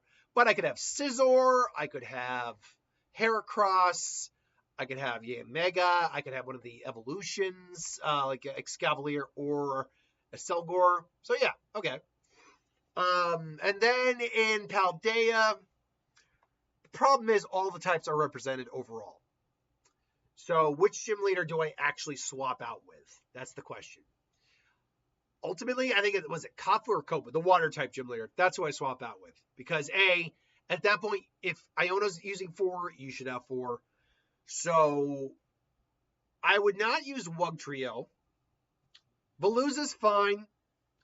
And if I had to make one of them a water type, to be fair, I can make any Mon in that region a water type is the thing. That's the real catch. I'm trying to think of what the cook, like what a chef would be, because that's the theme. But I can make anything water type. So, let's see here now. It would have to be something where I could bait a fire. You know what? I'd have a grass type on the team. You know what? I'd have Tropius on the team and turn it into a water type. Why? Because that is baiting someone. So yeah, because you can bait someone with a fire move. Anyway, so I wouldn't have Wugtrio. I still keep the Veluza. I might actually have Dondozo on there early. So yeah, yeah, that'd be my general gist. Okay, finally, what are some of the biggest missed opportunities in Bleach in your opinion? Not showing us enough Bankai. Now, granted, that could be a lead in the 1,000-year Blood War arc, but you missed the opportunity to give us Ukitaki's Bankai? Come on. Yeah. The problem is saying what the missed opportunities are the fact that they're kind of being dealt with in the actual series right now with the 1,000-year Blood War arc. So I don't know. All right, thanks for the questions. Noble Chief, 1 of 10. Yes, let's go with 10 questions. I'll try to make this a bit quicker. Which Goku Guy design do you like? Do you mean Gi? Gi design? Oh, I like Goku's standard Gi design. It probably works the best for me. Although I do like his Whis training outfit. If Mr. Sinister was in Dragon Ball Z World, how long would he last? If he's able to graft Saiyan or alien DNA into his body like he did with other mutants, he might last a while. If he's not able to do that, he's pretty screwed. Who would be a good hero for Juggernaut Marvel to go up against in DC? Oh, Superman. Easy. Because his abilities come from magic, which is something Superman has no special resistance against. And if he gets momentum, I could totally see him where Juggernaut is just going top speed. Basically, he can't stop, and him and Superman basically clash with each other. So, yeah, I think that'd be a good one. Also, there's a character called Damage, who could even go toe-to-toe with you. He's essentially kind of like their version of the Hulk. That'd be a good one. Which characters are you excited for in Avengers Doomsday? Oh, it's going to be fun to see the X-Men again. But we also still don't know how many characters are coming back. We're still getting reveals of characters being revealed. So, but also the X-Men. Have you heard of DC KO? I have heard of it. I have no real thoughts on it, though. If the Teenage Mutant Ninja Turtles are in Mortal Kombat as DLC, you think that they will one of the Turtles like Leo Raph or okay? If the Teenage Mutant Turtles were thrown into Mortal Kombat, the games, do you think they would do Leo Raph or all 4? They do all 4. Absolutely, they would. Where does Spawn and Image Comics scale in Marvel Comics, in your opinion? Okay, so we know that there's God and Satan, that Spawn basically became kind of like the God of all creation in his world. Great, wonderful. Spawn's universe doesn't scale anywhere near as high as the Marvel universe does. There just aren't the level of boundless layers of reality beyond the main multiverse. And even then, Spawn's universe doesn't really go multiversal very much. It kind of has a bit of a multiverse, but nothing severe. So Spawn's universe is relatively low tier compared to the Marvel. If you change the 3 starter Pokemon types, swap them with different types, what would it be? People have tried to do this all the time. there are many different combinations you can actually go with. My preferred favorite on this is actually, if I remember correctly what it is, it's ground electric flying. Because ground is immune to electric. It's not weak to flying, but flying's immune to ground. And then lightning is strong, electric is strong against flying, and then ground is strong against electric. So is it perfect? No, but there's 2 immunities going around, plus 1 super effectiveness. So I think that's actually a fun typing to go with. Let's see here. If Death Battle did another Pokemon fight, which one could you see them doing? Shiva Mortal Kombat versus a Wild Nidoqueen? I don't think that one makes sense. Because remember, when they do a Death Battle, they're also matching story, what their combat specialty is, kind of like that. So if they were to pick a Pokemon, it would have to also be a popular Pokemon is the problem. Because they've done Pikachu, they've done Red's Charizard, they've done Lucario, they've done Mewtwo. So, it'd have to be Arceus versus some godlike deity. It'd have to be something like that. Which show would you like to come back as a spin-off or give a true final season it deserved? Okay. House MD. Not anything. Maybe do like a 4-episode reunion real quick. Show what happened after that, like 5 years down the road. Wilson's passed away, all that. So yeah, I could see that. CJMS 103. Oh my god, a short one. Could you survive a saw trap in 60 seconds? Depends on the trap. Maybe, but maybe not. How much money to fight Baki hand to hand? Okay, you're asking me to fight Baki. You're not asking me to win. I can just go down quick and it can be over. So give me all the money. I'll do it. Realistically, though, I'll do it for $100 grand. Again, I don't have to beat him. I just have to fight him and accept my lumps like a man. Would you rather be in the Nova Corps or be a lantern any color? Oh, a lantern. Absolutely a lantern. Yeah, whatever. Because if I'm a lantern, I know for a fact that whatever ring I have is powered by my emotion, whatever emotion that is. So I'll be fine. Okay, we only got a couple left. Generally speaking. Okay. The Master of Gaming asks 1 of 6. I have a couple questions. Merry Christmas, Happy New Year. Happy New Year, Merry Christmas. What's your most anticipated movie for next year? Mine's are Master of the Universe, Psycho Killer, Supergirl, Woman of Tomorrow. Look, it's hard not to say the obvious. Avengers Doomsday.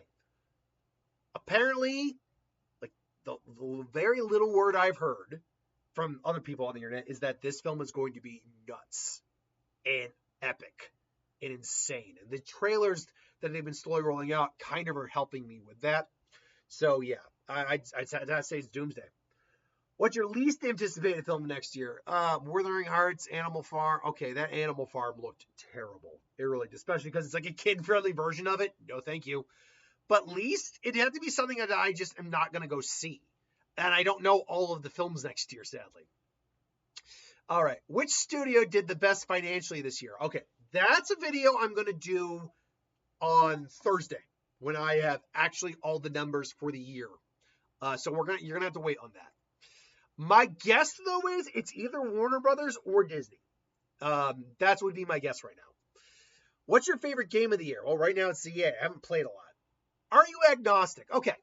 So you bring up religion every once in a while, Master Gaming, and that's fine. You've asked me what my deal with the religious movements is and all that. Am I agnostic? The answer to that is I probably would qualify if we were to just put denominations and names and stuff together on labels as agnostic. But an agnostic, from what you're saying, is someone who doesn't not believe, is open to an idea, but would probably need some evidence to suggest God exists or whatever. I don't fall under that category if we're talking about agnostic. I don't practice any religion specifically, but I am not an atheist. Like, I find people who are atheists, a lot of atheists just tend to be assholes. I'm like, how can you be that pissed off about the non-existence of something? Or just smug jerks or whatever. Not every atheist, need to be very clear about that.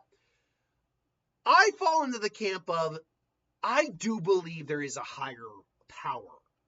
Like, because we still have no idea we have still have so little understanding about the idea of consciousness, sentience, all of that. That it would it's almost infeasible to think that we are alone in this universe. I'm almost incapable of thinking that in some capacity, be it alien life or a higher being that kind of set things in motion. Now, is it a white man with a beard? I doubt that. Whatever this form of higher power takes, though, I don't worship it, but I respect, I respect the idea of like a cosmic hierarchy and stuff like that. That in the grand scheme of things, we are finite, and I'm okay with that. But it doesn't matter because we can still do amazing things with our finite existence and our finite world. So yeah, no, absolutely. I'm not agnostic, but I'm not super religious either.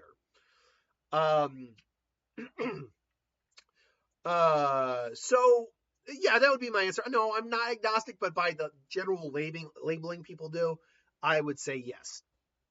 Why is the Western world so divided politically? Freedom of thought from God? But no, I mean, our free will is a very big double-edged sword. It is. It's okay. So here's how I kind of see it. It's not just the Western world either. Let's be honest, but it is also the East. It's the world as a whole. Like, because I don't know if you count the Middle East as part of the Western world is the problem. Because I'd probably say that's close because Middle East, it's technically Eastern, and they're very divided politically and religiously as well. The problem comes down to a few things, in my opinion.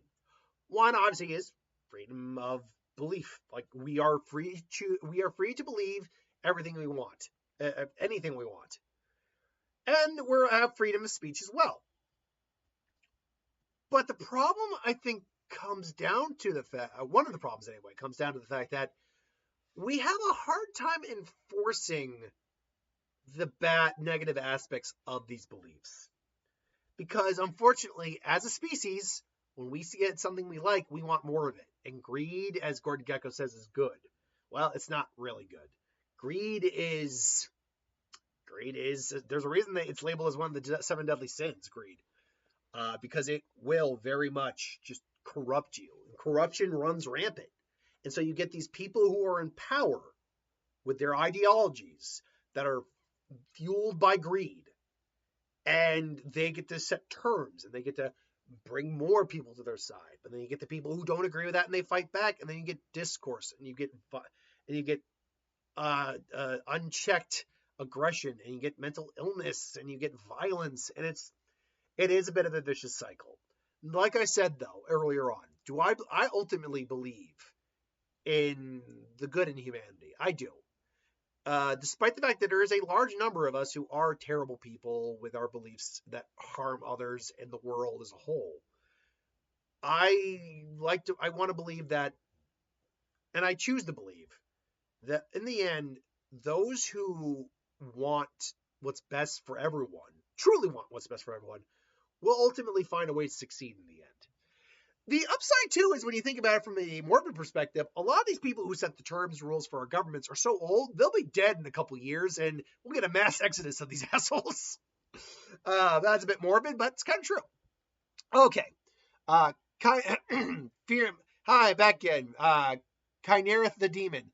Anyway, here's my questions, as always. 1, you once said that Segunda Etapa doesn't do anything else for an Arrancar. Was that because Ulquiorra's aspect of death was nihilism or nothingness? Had to get that off my job. Okay. I think you're missing the point of what I said. And I think I know what you're talking about when I said it. I said I wasn't going to create a Segunda Etapa for anyone else. Because we only ever saw it on one Arrancar. That's what it was only ever with Ulquiorra. So we have no idea if any of the other Hollows could ever gain Segunda Etapa through training or whatever. It has nothing to do with his aspect being nihilism or nothingness. It was the fact that some people wanted me to try to design Segunda etapas, and I just wasn't going to do that. What's your thoughts on the technique Boogie Woogie from JJK? It's a switching with clapping. It's an interesting technique. The fact is, the guy lost his hand and then gained like a bell for our clapping bells. So the fact is, he could literally just switch in an instant. That's actually, basically, he's got flying Raijin in a way, which is kind of broken. Favorite Christmas food? Ooh, eggnog. It's a beverage, but it's consumable, so I'll count it. Do you think the Almighty is an illegal technique in Dragon Ball Super? What with the time changing? I have no idea what you're talking about being an illegal technique. Oh, no, wait. I know what you're talking about. Because time travel and tampering in timelines is an illegal technique. Okay, that's what you meant. No. Because first, I mean, yes, but no. Because that's not what the Almighty's doing. It's not tampering with time. It's literally allowing you to choose the future you want to happen. I mean, yeah, there's a lot of causality manipulation going on in there, but it's not manipulating time, and it's not doing it in a way that anyone would notice. Hell, even if someone like Whis or the Time Variant Authority, not Time Variant Authority, but the Galactic Patrol, or even Zeno tried to like confront him on that, it wouldn't matter because he would have seen it all coming, and he would just have prepared accordingly. So, yeah, no, I don't. Even if it is legal, I don't think it's illegal. If you put every element into a Rasengan at once, wouldn't that just make a truth-seeking orb? You technically, I believe you need every main 5 element, and I think it's Yin release is the one you use, I think, or Yang release. You use one of the Yin or Yangs. But if you put Yin and Yang in there, I think you get something different. I mean, I assume you would probably get a truth-seeking orb, though. Yes, I assume you would. Sour or spicy? Sour. I am not a spicy guy. I'm not. My tolerance has grown a little bit over the years, but I'm not a spicy food guy. If Kurama ate all the other tail beasts, would he transform into the 10 tails or something different? That's actually a really interesting question. Because all the tail beasts merging together is supposed to give you the 10 tails. But the husk of the 10 tails is separate from Kurama. So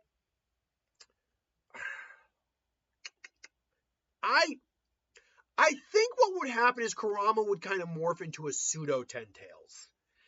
But he'd be a 10 tails with his autonomy. He would probably still look closer to Kurama, but with 10 tails and more like the outline and design of the 10 tails. But he would still keep his mentality. That's what I think. The Hyugas can expel chakra throughout their whole body. Couldn't they make a Susanoo? No, that's not how they expel their chakra. They expel it from their chakra points, and they expel it basically as a thrusting attack, or making a very basic construct of a sphere. The Susanoo is a much more complex technique than anything the Hyuga do, because it literally is a chakra construct. Now, there's no evidence to suggest that maybe that couldn't work, but because we see Hinata's Lion Fist does form the vague outline of a lion. But the thing is, the Susanoo is far more detailed in how it's made. So if they could do something like it, they would be expending so much chakra. That's the other thing too. It's chakra expenditure. They're expending chakra. They're not molding it around them. So probably not, but there is maybe an avenue they could do something pseudo like a Susanoo. Do you think Zaraki's Bankai doesn't have a name because Zaraki himself doesn't have one? Okay, so Zaraki's Bankai has a name. We have no idea what the name is, but his Shikai has a name, therefore his Bankai has a name. Because it's the whole idea is my Zanpakuto doesn't have a name. Well, obviously it does, and it did. Nozarashi, we know that. But because of what Zaraki's Bankai does, we have no idea what the name of this damn thing is. He went complete berserker with no articulate way of communicating. But yes, and Zaraki, frankly, probably does have a name. He just doesn't remember it. Maybe that's something we'll find out in the Hell arc. A lot of people have theorized Zaraki might actually come from Hell, which would really be interesting. But yeah, no, his Bankai has a name. We just don't know what it is right now. 9. If Fullbringer item is destroyed, do they lose their Fullbringer? We actually know the answer to that. That happens in the story. Jackie's dirty boots are destroyed, and therefore she lost her Fullbringer. So yes, that's exactly what happens. If Naruto using KCM was light speed, how did it take him so long to get to the fight to Madara? You do realize light speed isn't instantaneous, right? It's not, hey, I'm immediately summoned. Light speed is fast, but keep in mind too, the fight with Madara? Are you talking about with Obito or with Madara? Because Madara showed up in the same area Naruto was in when that happened. If you're talking about the fight with Obito, well, Naruto wasn't moving at light speed at the time, and he wasn't even looking for. I mean, he was looking for Obito. They just ran into each other. Is what happened. 11. What characters do you think could actually resist the infinite Tsukiyomi? We're talking about in all fiction, or are we talking about Naruto? Because in Naruto, resisting the infinite Tsukiyomi, not many. Even Otsutsuki's probably would fall victim to that. If we're talking about in fiction, there's probably plenty of people who could resist it. Just stronger willpowers, people who can just negate illusions in general. Yeah, there's plenty of characters. And then finally, number 12, cake, cookies, or pies. In order, cookies, cake, pie. There's actually not a lot of different pies I generally like, but there are some, and I love a good chocolate cream pie. Cakes, I've grown more to like over the years, but cookies, give me a good cookie, man. I go to Crumble every couple of weeks, man. We love Crumble. All right, thanks for the questions. Last couple here. Dawn Powder Sokka, the Crusader. What would you do if you are a Ninjago Ghost Ninja yokai? I don't know, go haunt people? I don't know. I'm not a Ninjago fan, sorry. Queasy Music asks, do you plan to continue your My Hero anime what ifs now that the anime has ended? Yeah, if anything, it gives me more to do because now I know how the story ended, so I know where it goes. Have you read the Jujutsu Kaisen manga or anime? No, I have not read or watched. What are your thoughts on Legends ZA? Already a DLC. Okay, if you played it. I have played the DLC. I am really liking the DLC. It's a lot of fun.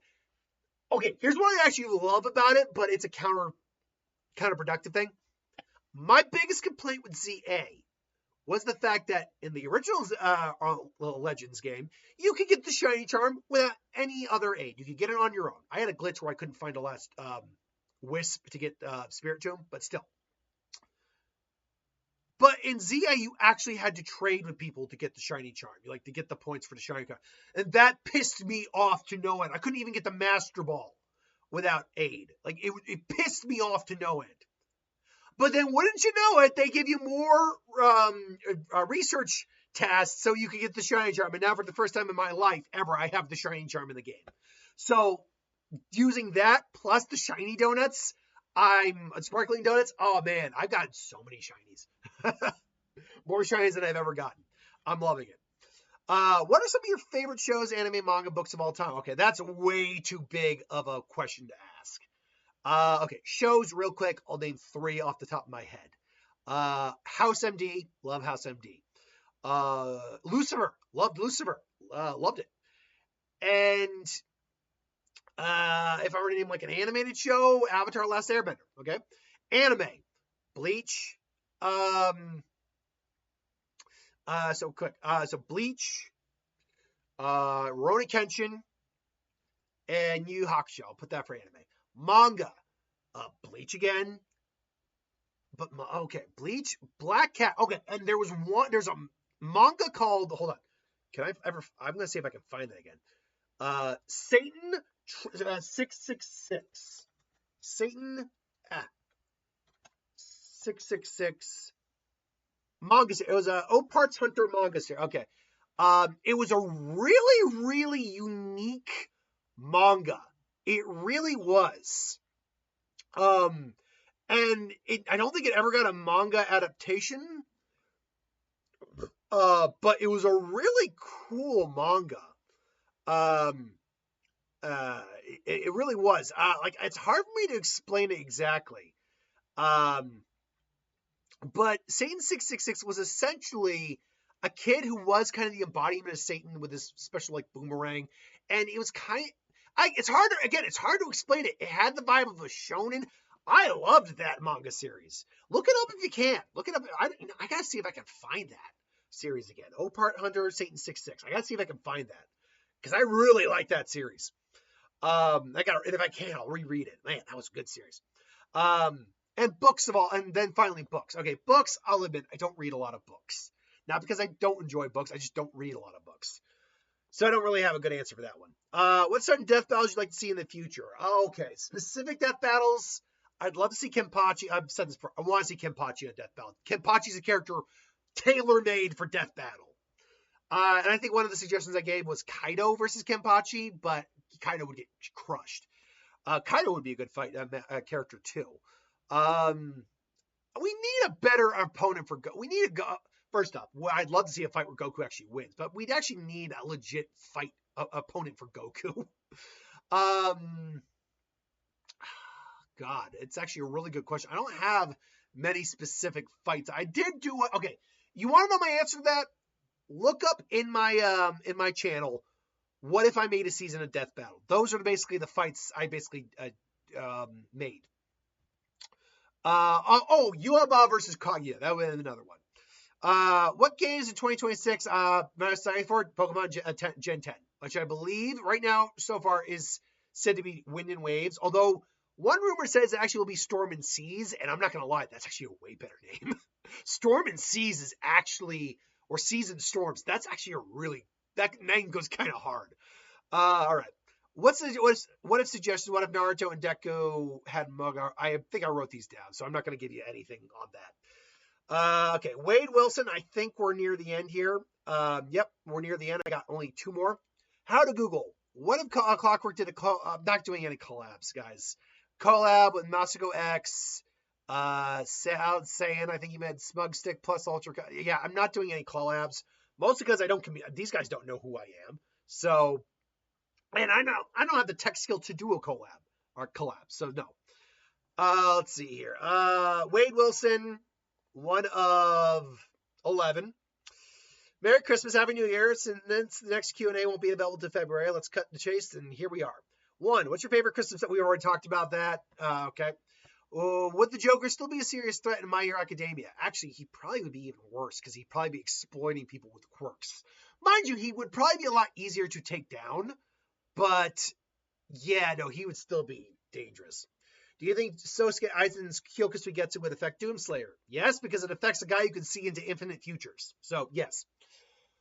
What would have been your favorite movie so far this year? I can't tell you that because that would be a spoiler for my top 10 list. Which Hogwarts house do you belong into? Ravenclaw. Do you think John Constantine could stop Voldemort's plan? That's interesting because of how John actually uses his sorcery. Maybe. Because John is a con artist and he is a guy who doesn't know how to plan. So maybe. Maybe he could. How badly would the Joker terrorize the boys' universe? Honestly, Joker wouldn't last in the boys' universe because these guys have no qualms about killing him. Who would win? Captain America versus Homelander. Okay. I did write this down, I think, for the who would wins. But I'm pretty certain this is in a speed round video somewhere. Captain America would still get clapped no matter. I know you said, let's not forget this is the modern day. Steve Rogers has faced. Before we say Homelander, it's modern day. He's faced many threats outside his usual wheelhouse. Yeah. Okay. His shield was still blows from Thor. Okay, yeah. His reflexes are past super. Okay, look, I get it. And he's certainly gone up against heavy enough hitters that you could say, oh my God, he should totally win. But no, it's Homelander. The minute Homelander sees he can't get past that shield, he's just going to rush in, remove the shield, and just stick his arm through Cap's chest. Because Cap is peak human.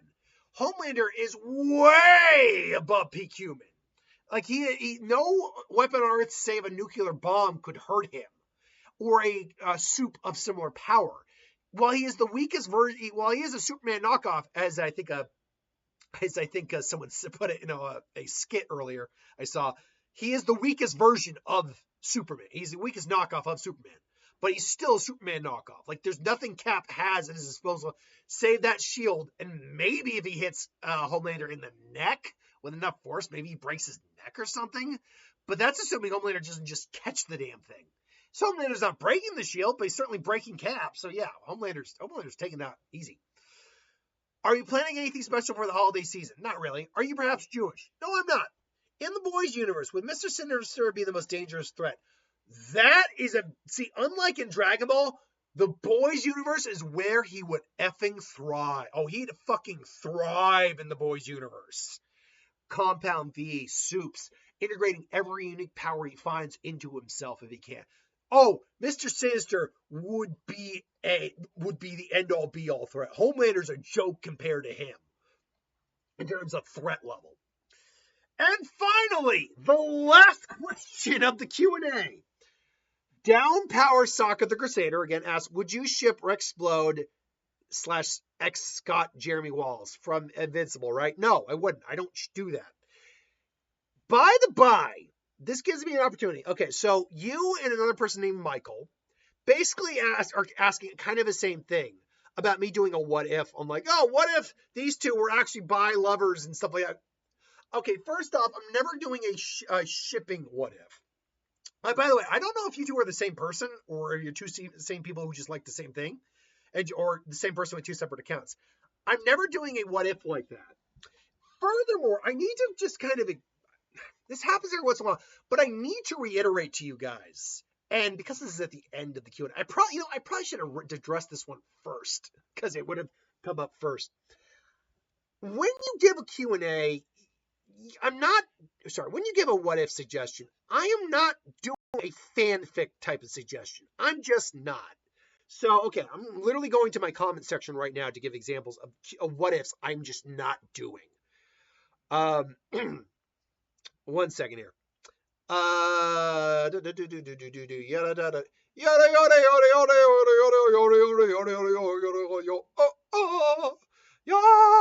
Okay. So let's see. Where are some of those questions, real quick here, that I kind of use as an example as to what I'm not doing for what ifs? Because this has been happening more recently with some people, and it's just. Sorry, I find it irritating because I have said on multiple occasions that no, that's not what I'm going to do.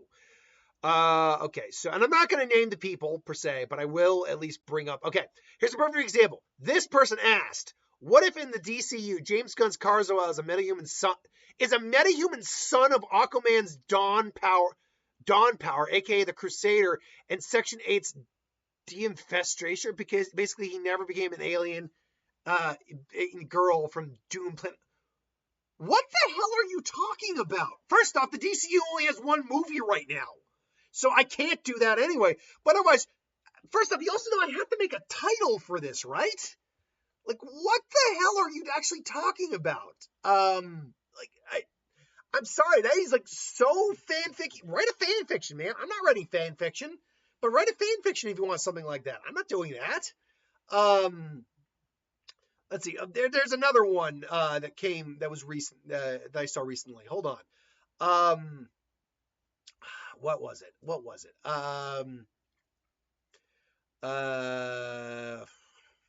Okay, so I'm gonna go a little further, see if I can find it or not.